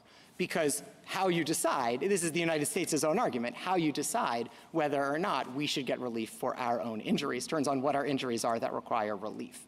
And so I do think we have pretty significant pocketbook injuries, like in Nebraska, to the tunes of millions of dollars. And whether we get those remedies or don't get those remedied is going to turn on the merits, is going to turn on the nature of the harms, and then ultimately the workability of the alternatives. Thank you, counsel. Justice Thomas? Justice Alito? Well, General Sauer began by outlining problems that he sees being created by universal injunctions. And he said that the issue was a non-ideological issue and a nonpartisan issue. Do you agree with that? I do think presidents of both parties have objected to nationwide injunctions. I agree. So what do you say about the practical problem? So let's put out of our minds the merits of this and just look at the abstract question of universal injunctions. What is your response to what some people think is the practical problem? And the practical problem is that there are 680 district court judges, and they are dedicated and they are scholarly, and I'm not impugning their motives in any way, but sometimes they're wrong. And all Article III judges are vulnerable to an occupational disease, which is the disease of thinking that I am right and I can do whatever I want. Now, on a multi-member appellate court, that is restrained by one's colleagues. But the trial judge sitting in the trial judge's courtroom is the monarch of that realm, and there are situations in which trial judges, the president does something. It could be President Trump, it could be President Biden, it could be President Obama. The trial judge says this is unlawful, and I'm going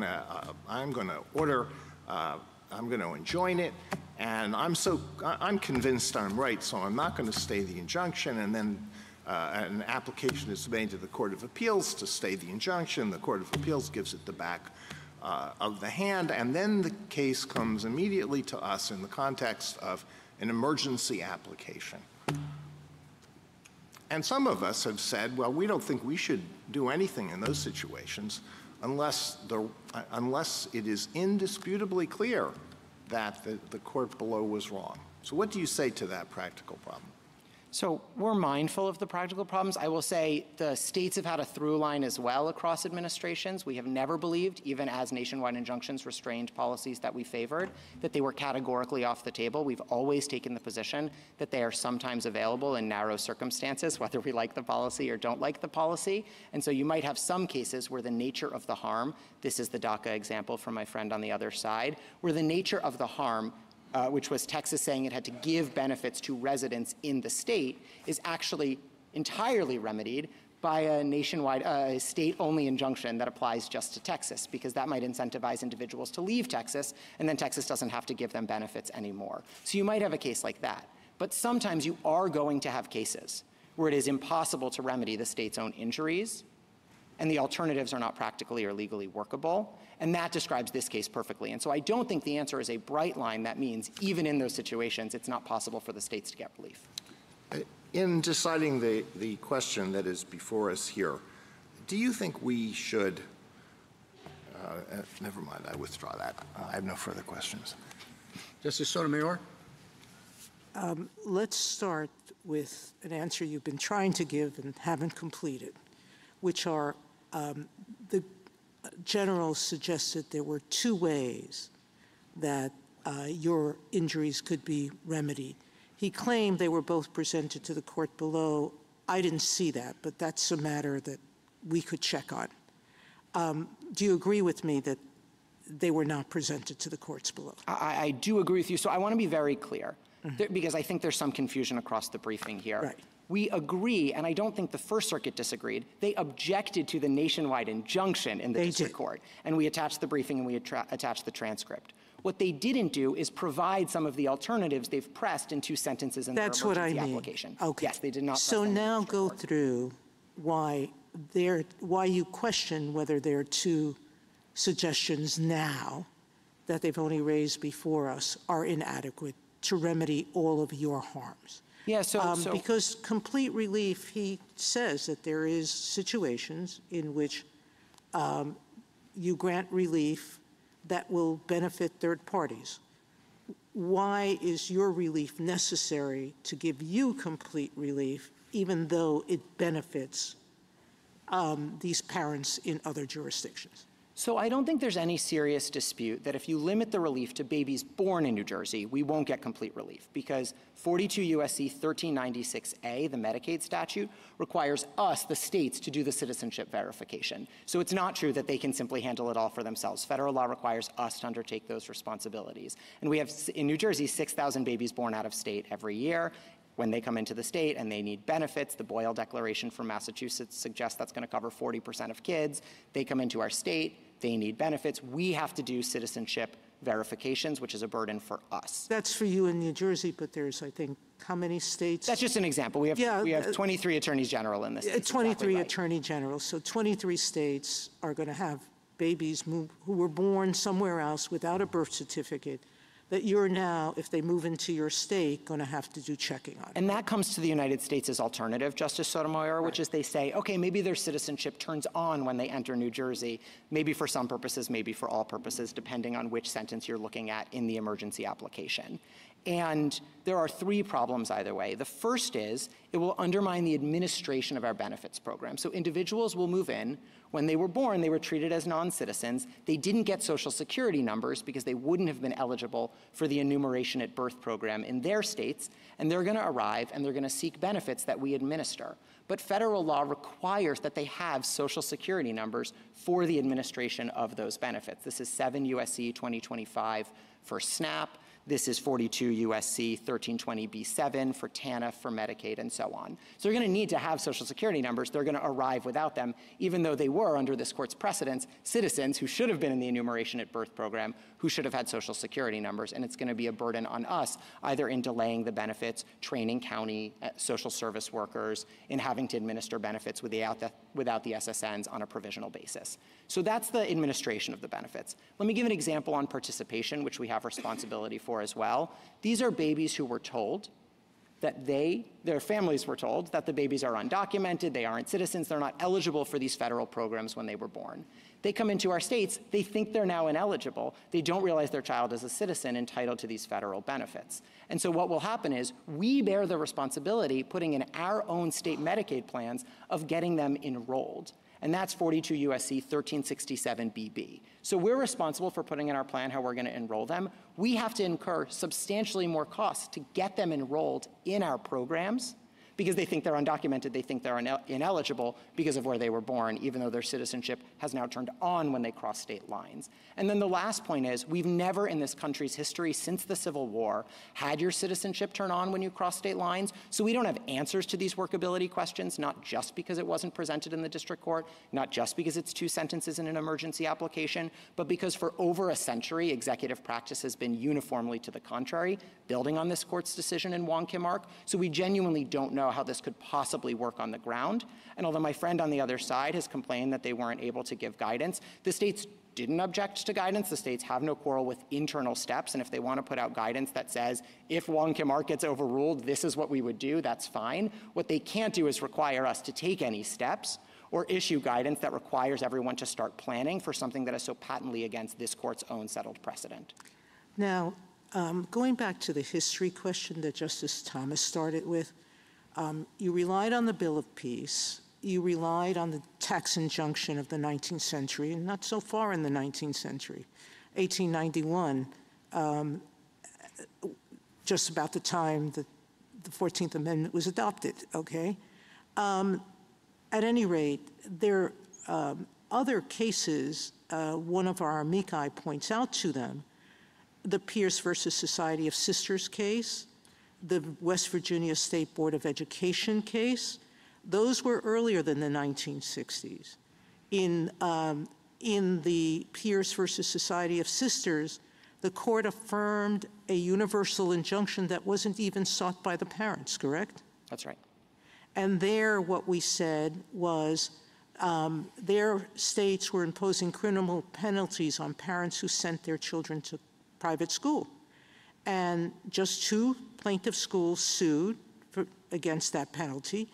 They sought and won an injunction that categorically restrained the state from enforcing the law. That was 1925, correct? That's right. And similarly with West Virginia, saluting the flag by Jehovah's Witnesses. The injunction was universal. So in answer to Justice Gorsuch's point, we've had universal injunctions in some form, correct, since the founding. That's right. If I can make 2 points on that, Justice Sotomayor. Correct? Exactly. So I agree with your reading of the equitable history, that it goes back from the English Pill of Peace through Equity Rule 48, through the tax collection injunctions, through Equity Rule X, through the Ex parte Young period you're referring to, through AARP just a few weeks ago. So I agree with your read of the history. But I just want to make one quick point. Well, let me go ahead, make your point, but I want to finish this thought, which is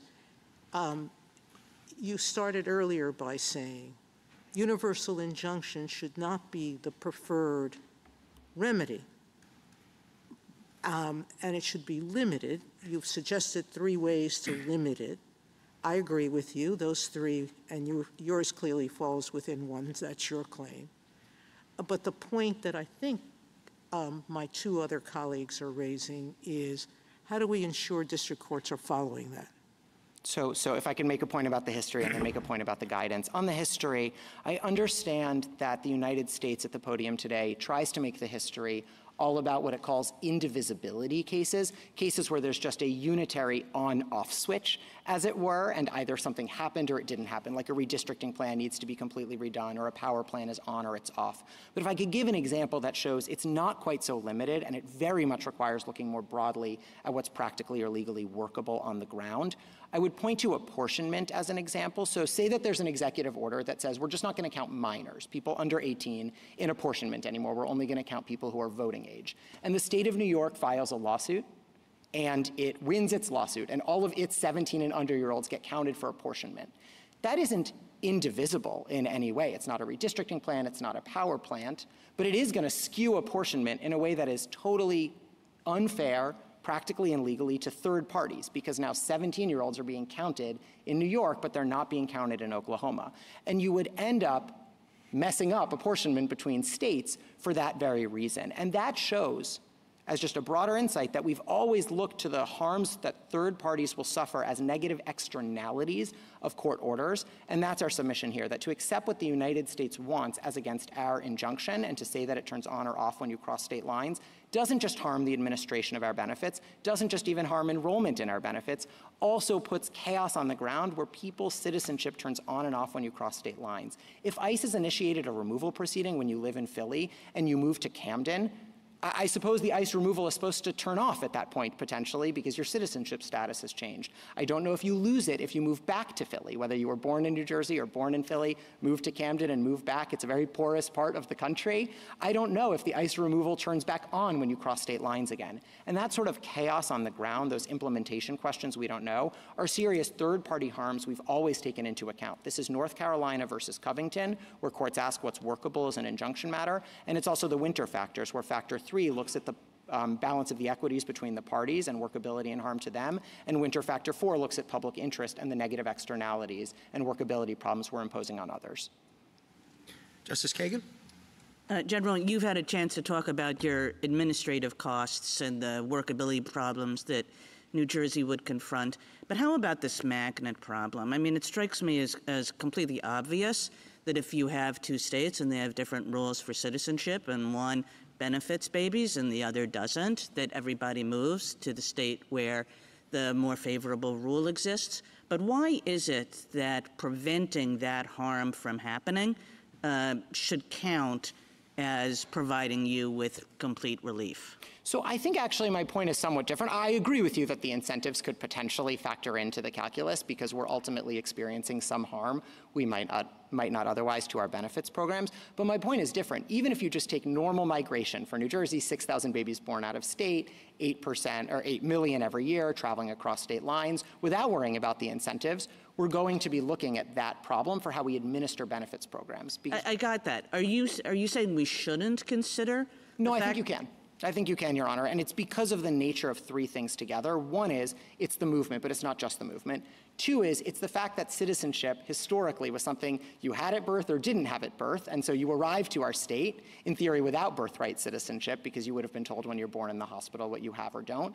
And then the third, and this is really important, is the way that citizenship permeates so much, not just for individuals, but for what states are obligated to do, whether it's citizenship verification eligibility, whether it's enrollment in our own programs. Over and over, you see citizenship in Congress's own laws as the on-or-off switch for our own administration of benefits, and that's actually sort of unique. So I don't think every time people move between states, you automatically need to have a nationwide injunction. What you need is a demonstration about how that's going to contribute to the state's harm, and then, I think this is really important to colloquies you were having with the United States earlier, a court could, in an appropriate case, say, well, sure, state, you might have to keep some of the harm. We're only going to remedy 90% of your harm because it's too disruptive to everyone else. But I don't think you can do that in a case without looking at the merits, because whether we should get to 100% of our injuries taken care of or 90% of our injuries taken care of will always involve the strength of our merit showing, and I don't see how you could have a stronger merit showing than we have here. 127 years of Supreme Court precedent, over a century of executive practice, and congressional statutes that codified both into law in 1940 and 1952. And given that strength of the merits and the settled precedent, combined with our nature of harm, I don't think this is a close case for why we need national relief to remedy our injuries. Thank you. Justice Gorsuch, Justice Kavanaugh, Justice Barrett. I have a question about the history. So Grupo tells us that we have to look back to 1789 in the High Court of Chancery. So I appreciate that there have been some cases from later, and you were talking about some of those with Justice Sotomayor from the early 20th century, maybe the late 19th century. Can you say, and let's say that I think the Bill of Peace is more like a representational suit that is the forerunner to the class action. What do you think is your very best example of something that would look at the period that Grupo tells us is relevant, that would support something that looks like universal relief? So I do think from 1789, from English equity, I do think the best example is the Bill of Peace, and so I understand if we see it differently, it's a fair point. I will just say quickly on Grupo Mexicano, its own tradition, and this is sort of the analogical reasoning you talked about in Rahimi, it looks at that period, but in other times we've also looked at American tradition to see analogically how we've liquidated that tradition or not. And in American equitable tradition, this is Equity Rule 48, which specifically said non-parties are not bound by certain relief, and even as they may benefit from it. And I take that to be the principal reason my friend on the other side thinks that bills of peace look much more like class actions than they ultimately look like universal injunctions. And Equity Rule 48 was to the contrary. Tax collection injunctions in American history were to the contrary. So I just have a hard time with that reading, even though I agree with you that you would be starting in the founding trying to do analogical reasoning based on what Grupo Mexicano says, but using American equity to answer some of the unresolved ambiguities in that I space. completely agree with you. Need some analogical reasoning, and I don't think that Grupo completely rules that out. And I think even if you talked about the distinction between a Bill of Peace and a class action, you would be looking at some of that doesn't have to be called the same thing. I think the problem is when we have such a party-centric history, if it has to be reasoning that fits within the confines, then I think we have a little bit of trouble. Let me just ask you one question about relief. So let's say that I think that the states do need something broader in order to have complete relief, even if the universal injunction is too broad and inconsistent with Grupo. That isn't how the court below approached the question, because that isn't what the court below thought it had to do, because the court below thought it could just enter a universal injunction. So how would I go about crafting some sort of holding or decretal language that would take care of you and the fact that you need maybe broader complete relief than maybe an individual plaintiff would, right?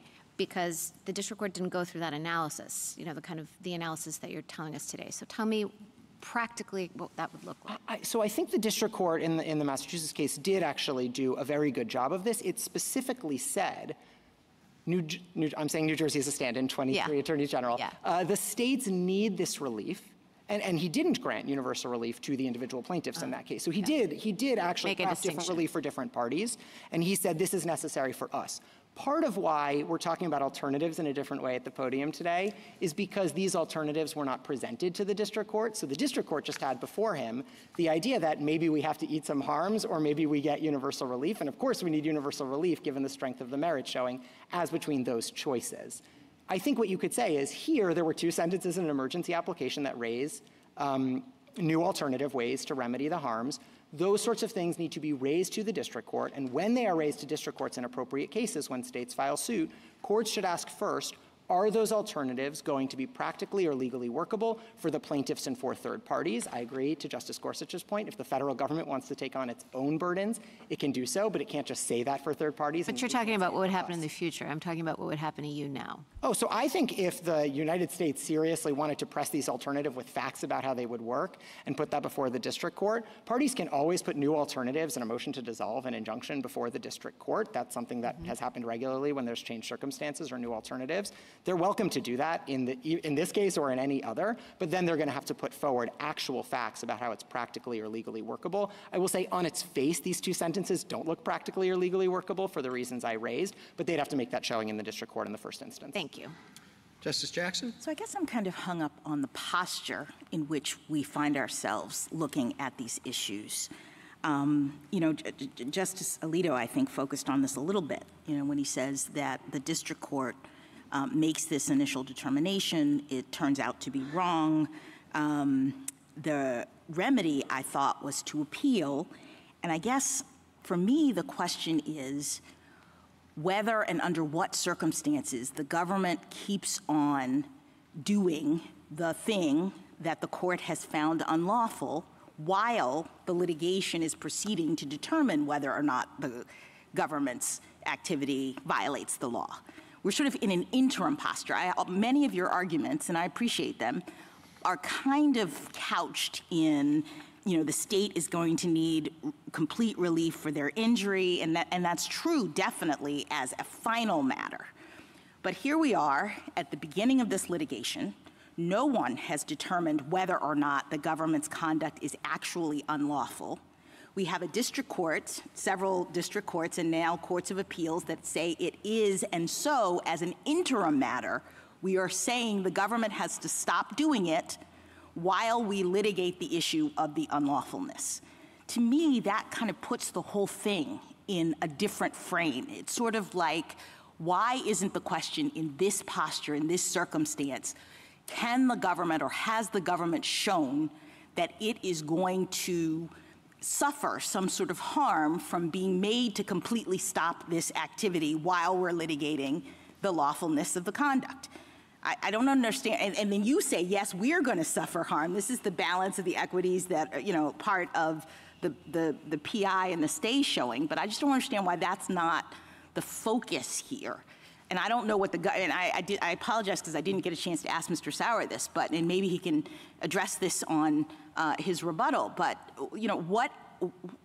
what problem is the government facing as a harm matter from being completely told it has to stop doing this while we, the court system, determine whether or not its conduct is lawful? So we included this in our application. We do think this case is quite unique in that I do think it's hard for the government to show in this particular case that it needs to be able to act contrary to this court's settled precedent.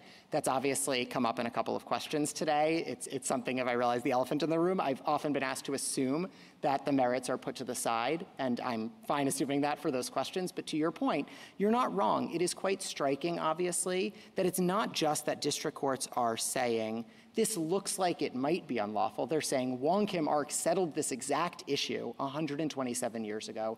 This court has reaffirmed it since. Over a century of executive practices built on that, and Congress has codified that directly into law. So I do think it's a particularly unusual case for the government to be saying that it has been quite so harmed and needs this kind of relief. But at the end of the day, I'm happy to join issue on when relief may or may not be appropriate, and I just think we're clearly on the positive side. But you're saying that at least in some circumstances, from your perspective, in order to even decide whether or not you are entitled to an interim complete injunction, the court's now going to have to peek at the merits while the merits are being litigated? I think the court always has to peek at the merits in deciding whether the party itself should be getting relief from its harms, including complete relief, as even the United States accepts. So those are all four of the winter factors. You have to figure out what the irreparable harm is that you're trying to deal with. You have to figure out if we have a sufficient merits showing in order to eliminate that irreparable harm. And depending on the strength of the merits showing, you're also looking at winter's factors 3 and 4. So this court has given 4 winter factors that I think are quite useful in most cases. I took my friends on the other side to be saying,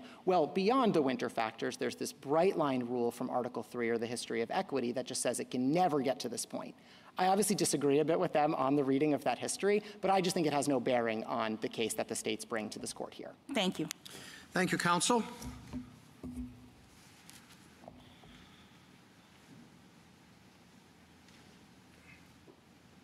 Ms. Corcoran?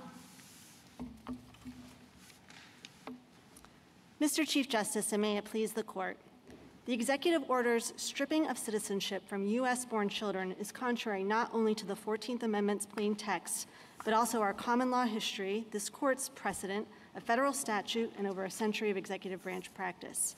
Every court to have considered the issue agrees that the order is blatantly unlawful, a determination the stay application does not challenge. The government instead argues that Article 3 and equitable tradition categorically prohibit providing non-party relief from the order's enforcement, regardless of the order's illegality or the irreparable harm it inflicts. The government is wrong. It is well settled that preliminary injunctions may benefit non-parties when necessary to provide complete relief to the plaintiffs or when warranted by extraordinary circumstances, both of which are true here. The court should reject the government's efforts to stay a preliminary injunction that maintains a status quo all 3 branches of government have ratified and operated under for over a century, and that prevent the catastrophic consequences that will result for the plaintiffs and our country if the government is allowed to execute an unconstitutional citizenship stripping scheme simply because legal challenges take time. I welcome the court's questions. You say the government is wrong about the availability of preliminary injunctions. On what do you base that?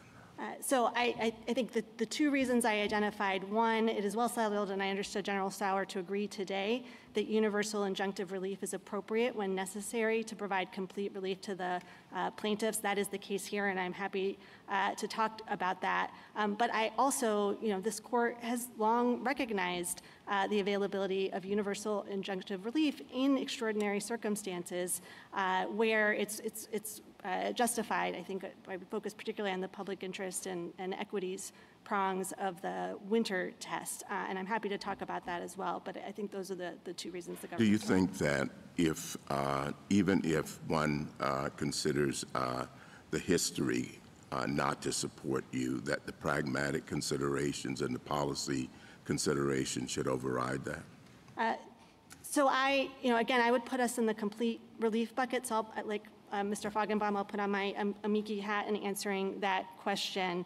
I understand General Sauer's proposal to be that we channel all of this through Rule 23. I think that is a historical one. It's inconsistent with the Rules Committee's understanding of the rules. Both, if you look at Rule 23, Rule 65, and Rule 71 together, they establish that Rule 23 is not the channeling mechanism that the government's suggesting.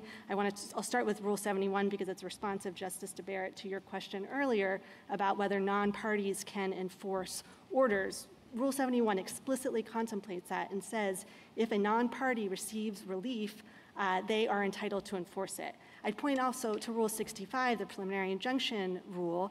In 2017, the Rules Committee considered a proposal from Professor Bray to amend the rule to prohibit relief to non-parties. The committee rejected that proposal because it found that it ran afoul of the Rules Enabling Committee. And then I'd end by pointing to Rule 23 itself, which says nothing about it being a channeling mechanism. In Principe v. Scarborough, this court said, we don't treat the rules as excluding background equitable practices. And here, Rule 23 doesn't even contemplate preliminary relief. It's focused on permanent injunctive relief, and I think that's because, as we've been discussing, it's very difficult to get class certification in time to have preliminary relief, so you're doing putative class relief, which is the exact same thing as what's happening here. Well, why can't you get putative class relief in a preliminary injunction or TRO posture? You mean Sorry, in the get relief for a putative class in a TRO or PI posture. I certainly think you can. The court did that recently in AARP. My point is when the court does that, it's relying on the equitable authority it has to enter that sort of relief, not on the Rule 23 mechanism, because the class isn't binding until after certification, until after final judgment. If that mechanism is available, whether one way or another, doesn't that solve a large part of the problem in a way that complies with the rules, the problems with universal injunctions that have been identified by administrations of both parties? Go through Rule 23 and do what's needed there, and people are bound then, so that's a wrinkle.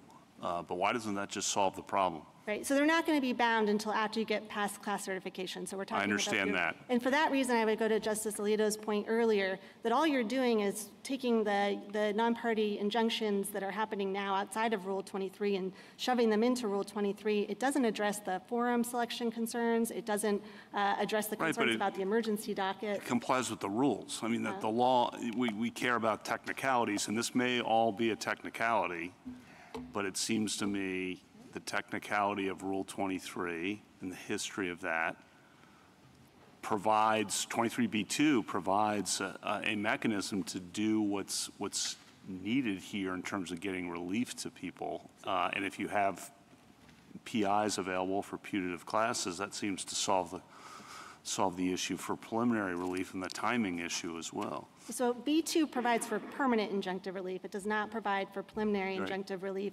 Again, Rule 23 does not purport to be the exclusive channeling mechanism. And as I said, the Rules Committee doesn't think it did. So it would be this court kind of projecting its own policy decision to treat Rule 23 that way. And I would come back again to Justice Alito's concerns. That is not actually addressing the court's emergency docket. It's just now we're slapping a label of class certification on it.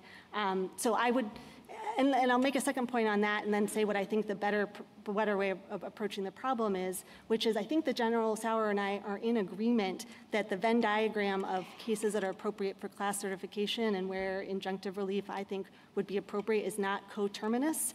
I think we could pursue successfully class certification here. I heard General Sauer to disagree, and I think it's because they're just different circumstances. If you look at the class certification requirements, commonality, typicality, they were actually added to Rule 23 in 1966, mostly to address the expansion of class certification to include damages suits. That makes sense there. But those were never requirements prior to 1966. Ms. Corcoran, on the class certification point you've been developing, one response might be, and I just want to get your reaction to it, that by proceeding through the class mechanism, even a putative class mechanism, a court is making a preliminary assessment about who are the parties going to be before it and issuing interim relief so that it preserves its jurisdiction to issue final relief with respect to those parties.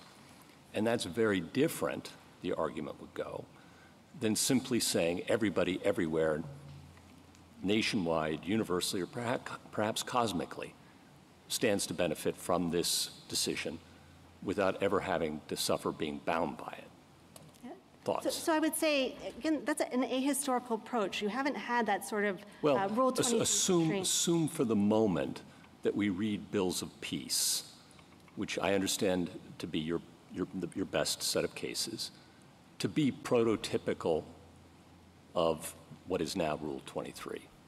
Right. And so the bills of peace and kind of going through, as Mr. Feigenbaum was talking about, Equity Rule 48 and then 38, in none of those circumstances were we doing this ex ante class certification determination. So the modern class action device actually looks quite different than it was for representative suits historically. So it would be putting on an ahistorical constraint. I appreciate that argument, okay? But now we're haggling over the history, which we have to do, I accept. But if bills of peace are understood, again, accept the premise, to be predecessors of Rule 23, then respond to the point that there is something fundamentally different about a preliminary injunction to a putative class that you found is likely to be certified and likely to succeed on the merits in order to preserve that court's jurisdiction to award ultimate relief to those parties before it, and that's categorically different than a universal injunction? So starting with the presumption that was different about the bills of peace is that they were binding, I think sometimes, it's not clear always,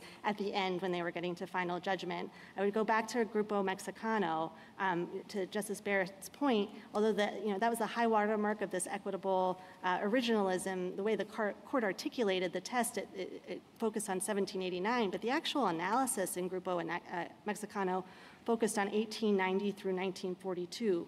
And what the court found there is that there were numerous cases expressly rejecting the Moreva injunction, and that was confirmed in the 1970s when England adopted it and said, no, we've never done this before.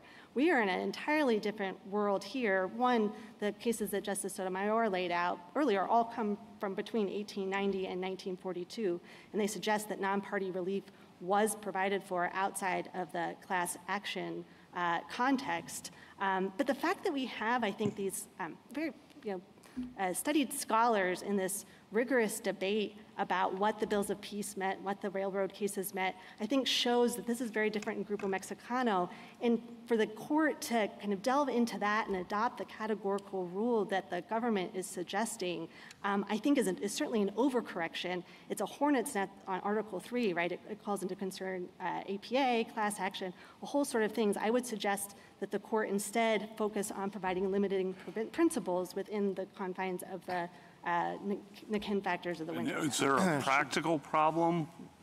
So I want to put aside the history, and I take your points on that, and why you don't think Rule 23 fits. I take your point on that. But if putative class actions and preliminary relief are an option, what then is the practical problem you see as distinct from the current regime? Well, if General Sauer is right in that there are class certification problems here, then in this particular case, you're going to have thousands of Okay, I think you would be arguing that the class should be certified here. Right, but I'm saying the government is so more generally, taking it out of this case, if you could, do you see practical problems? Yeah, it would eliminate the associational standing trade cases, the cases brought by the Chamber of Commerce, the NRA, other associations that aren't suitable for class certification. I think also the questions, again... Can you explain that? Well, they wouldn't... So if we were to seek cert, it would be on behalf of our individual plaintiffs. For the same reason that the government would have difficulty seeking class certification. The state government, I think associations are not necessarily a good fit for that framework. Again, that's also not solving the court's problem. It's just channeling the problems through a different mechanism. I don't think that can be solved, just to be honest, but that's a separate issue from what the right rule is as to how things transpire in the district courts. Could I perhaps try to solve it in a different way? What I would suggest, we spent some time trying to catalog the cases in which this court has approved universal injunctive relief and the cases in which it's rejected it with the aim of giving the court maybe a suggestion on how it might affirmatively articulate some limiting principles such that you would not be getting the injunctions that the court thinks are inappropriate, but the ones that the court has approved would still be able to proceed. Again, that's not the categorical rule that the government is suggesting. I think roughly what the court has been doing is saying that universal injunctions are appropriate only in facial challenges involving fundamental constitutional rights where there are real concerns about whether just the legal and practical availability of relief to similarly situated parties who are also going to experience irreparable harm. I think that maybe explains AARP. Most recently, IRAP would fall into that category. Crucifix, the New York eviction case, would fall in that category. On the other side of the ledger, the court seems to disapprove quite a bit of nationwide injunctions involving discretionary benefits. So that's some of the recent ones that you have undone or stayed. So I think what the court could do is kind of identifying limiting principles that would provide guidance to the lower courts on when it's appropriate to issue these injunctions. The natural home for that is the public interest prong of the winter test, right? If you're going to issue an injunction that's going to have an impact on other people's, you need to be doing a really muscular public interest assessment before doing that. So that's what I would urge the court. Ms. Corcoran, are you pushing back on the class certification idea because you're worried that there are cases where there will be no certification, but in which broad relief is in fact appropriate, so Yes. that the two categories don't line up? And if that's why you're pushing back, why are you worried about that? What are the cases you're worried won't line up properly in that way? I mean, the government has suggested it's going to argue that here. Again, I think the commonality, so thinking about questions like common injury make a lot of sense when you're talking about class-wide damages, less so when you're talking about a facial challenge to a constitutional violation. So I think it's a bit of a mismatch. And again, it's not what Rule 23 was ever intended to do. And it doesn't solve any of the court's policy problems. So I think it's a lose-lose-lose proposal that the government is offering.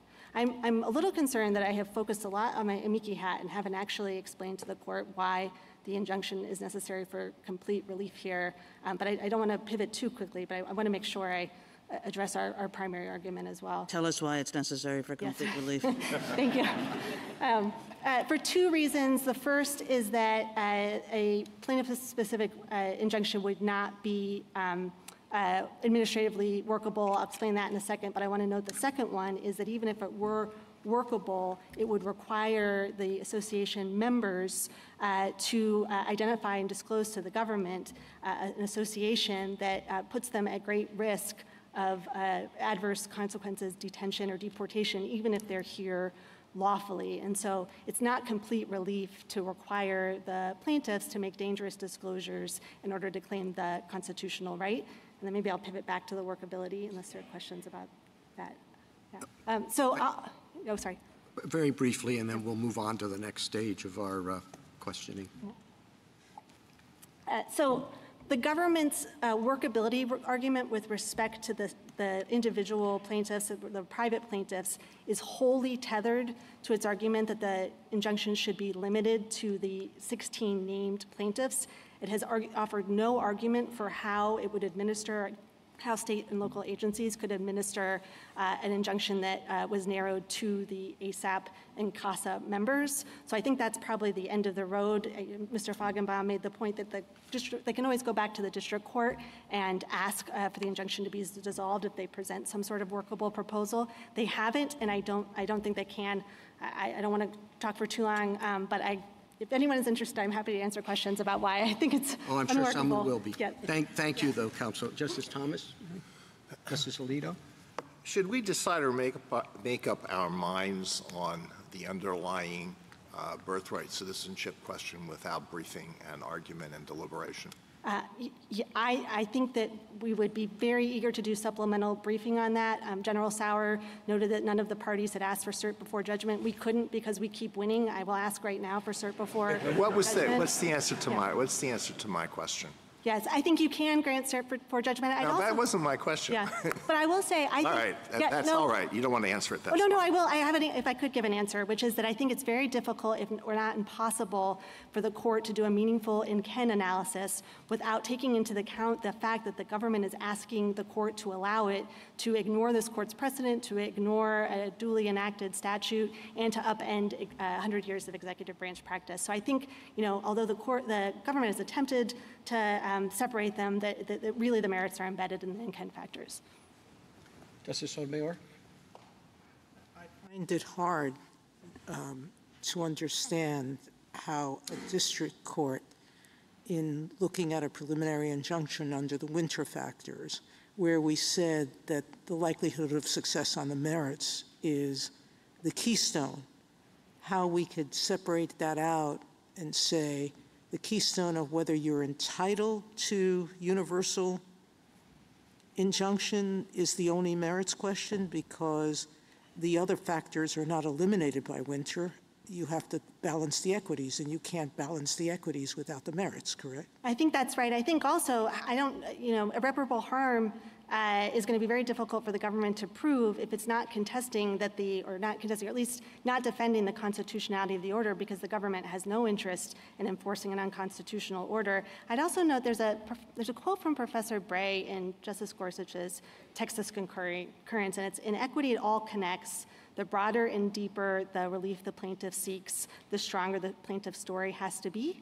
So I think there really is kind of an equitable consideration here of the merits as well that just can't be extracted from Now, the state has explained why it can't pursue class actions, so it admits it's limited to whether it's entitled to complete relief. But how about your organization? You sort of answered it, but I wanted to pin you down on that. No, Do you believe that associational organizations can seek class action? I believe our individual plaintiffs certainly can. Yes, there's no question. Yeah, I am nervous about the government's suggestion that it's going to oppose our class certification motion if we were to file one. I mean, class certification can be very discovery intensive. It could be the sort of thing that really delays our plaintiffs from getting the relief that they seek. Thank you. Justice Kagan? I guess what I worry about here, Ms. Corcoran, is that this case is very different from a lot of our nationwide injunction cases in which many of us have expressed frustration at the way district courts are doing their business. And, you know, the typical way in which that frustration emerges is that legal questions are hard and they're complicated, and different courts would decide them differently. And instead, because of the forum selection process, a party goes to one place. You know, in the first Trump administration, it was all done in San Francisco. And then in the next administration, it was all done in Texas. Right. And there is a big problem that is created by that mechanism. And that leads to the questions to you and to General Feigenbaum, which is like, you know, your third buckets, which are, if it's like super important, or if it's quintessentially national, or whatever the way, you know, is not going to solve our problem for that set of cases, which is not this case. This case, what's problematic about it is that the courts keep deciding the same way, and nobody really thinks that the lower courts are going to do anything different. Right. And you know, for that reason, it does present the catch me if you can problem that Justice Jackson said, and the problem of how are we ever going to get a case here.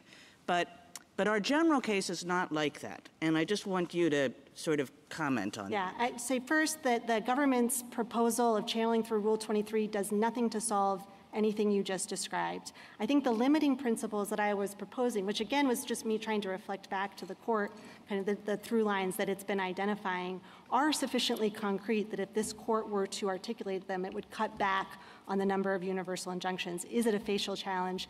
Does it involve a fundamental constitutional right? Right. Those are concrete questions. And then I would point to Justice Kavanaugh's Poe concurrence. I think vertical stare decisis is going to be important here. When courts enter these sorts of injunctions, they are immediately appealable to the courts of appeals. So if there are any district courts that are kind of getting over their skis on these, it's correctable by the courts of appeals. Justice Gorsuch, Justice Kavanaugh. Some of your concerns about this court being involved, because I'm not sure I really understand that. When a president or an administration enacts some major new rule, the question ultimately, and it's legally challenged, ultimately it'll be a year or two from now, it'll get here and we'll make a final judgment.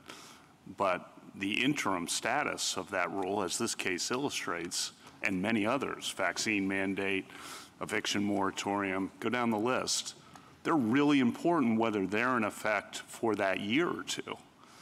And I guess I don't know why you should be concerned or we should be concerned about this court playing a role in this. Oh, I don't have concerns about that. I was responding to General Sauer's point that this has become pathological in the number of universal injunctions that are making its way onto the court's emergency docket. Just because there are more significant executive actions over the last three decades. I certainly agree with that, and that are at the Loper Bright and our West Virginia versus EPA are arguably some part of that story as well. I agree completely, and to answer the question you asked General Sauer earlier about why have we seen this proliferation of these universal injunctions, I think it's directly, I would say first that the government, I think, pretty dramatically overstates them. It's double counting TROs and PIs in the same case. But if you look at the number of executive actions in the first 6 weeks of this administration, it's more than any other president issued in a year dating back to 1951 during the Korean War. But I don't want to sing, I mean, it's, it's going back. It's bipartisan phenomenon, completely bipartisan, and completely, in my view, well-intentioned, because presidents want to get things done. Right, and I get that. I agree with that. I think it's directly correlated to the number of unilateral executive actions we've seen over the last few years.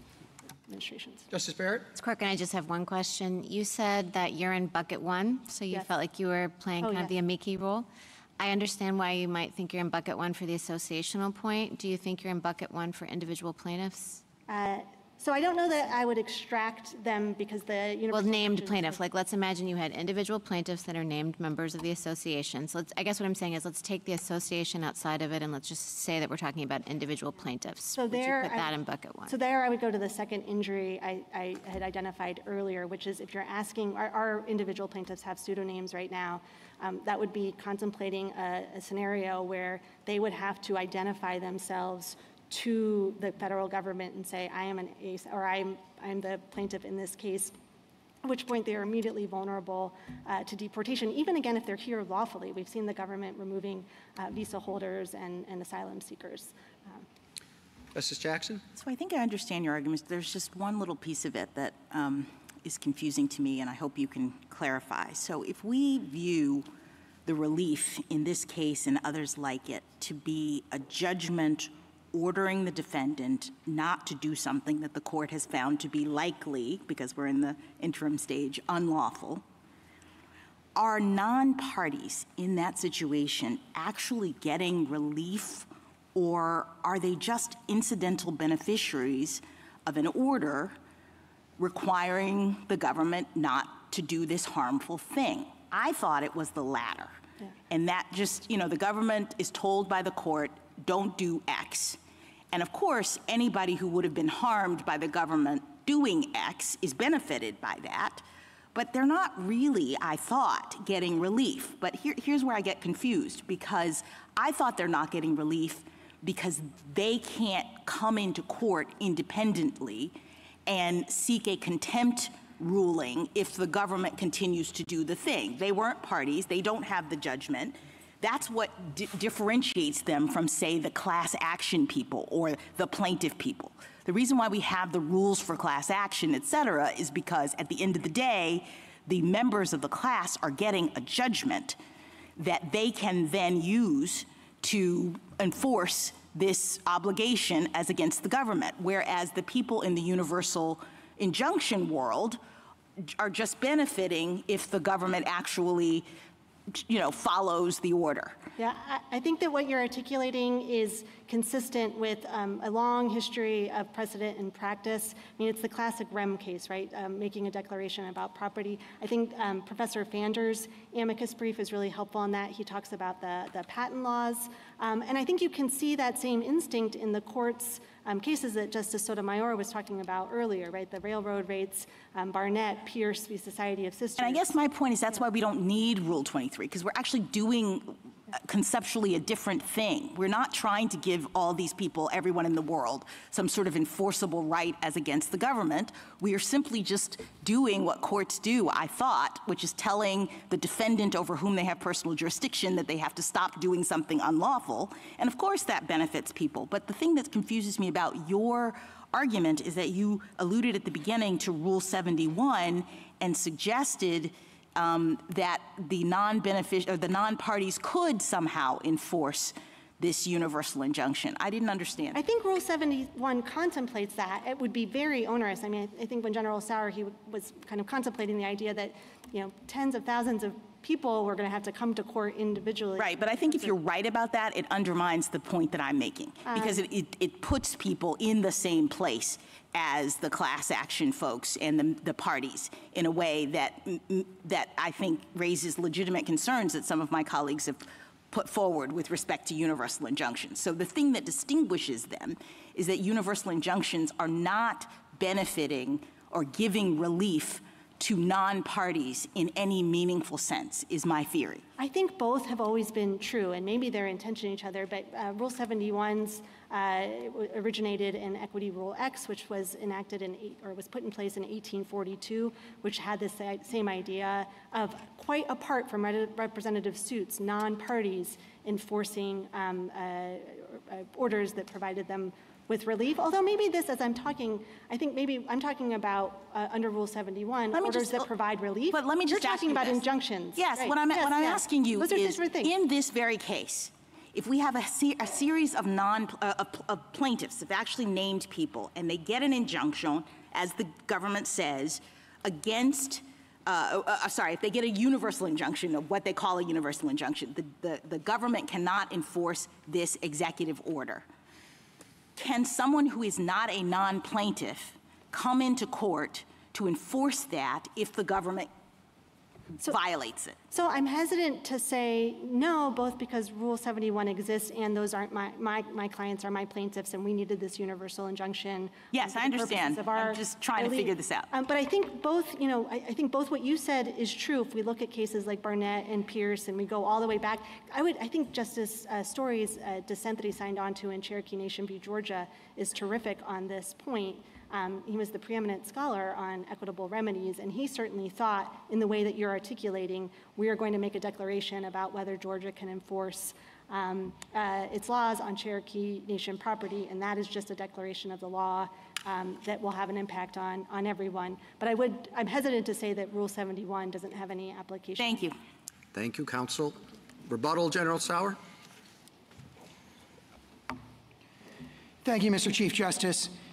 The original meaning of the Citizenship Clause extended citizenship to the children of former slaves, not to people who are unlawfully or temporarily present in the United States. The merits arguments we are presenting to the lower courts are compelling. We cite, for example, a host of 19th century authorities that point out that domicile was the touchstone of non-citizens being treated as, having their offspring treated as citizens in that context. That is consistent with Wong Kim Ark, as well as with the slaughterhouse cases in Elk against Wilkins, and the suggestion that our position on the merits is weak is profoundly mistaken. And that kind of snap judgment on the merits that was presented in the lower courts is exactly the problem with the issue of racing to issue these nationwide injunctions. The Chief Justice correctly pointed out that this court, if it wishes to address the merits expeditiously, has many tools to do so. Cert before judgment is one possible tool. There are also others. But this court should also address the scope of remedy, the remedial question that's presented in the application. That is an extremely urgent question. And one of the reasons it's an extremely urgent question is the limiting principles that my friends on the other side have been offering have all proven to be completely ineffective to slowing the essentially flood or cascade of universal injunctions that we see in these cases. The states here have a unique issue that hasn't come up yet, but for the reasons we state in our application, they lack third-party standing very clearly under cases like Murphy and Hayland and Katzenbach and Kowalski. So no injunctive relief should run to the states in this particular case anyway. And most fundamentally, the vision of the district courts that's reflected in the issuance of these nationwide injunctions is a vision of them as a roving commission to correct every legal wrong that they can consider and to exercise general legal oversight over the executive branch, which is what this court rejected in TransUnion. And for those reasons, we ask the court to grant the applications. Thank you, counsel. The case is submitted. Until Thursday, the 22nd of May at 10 o'clock.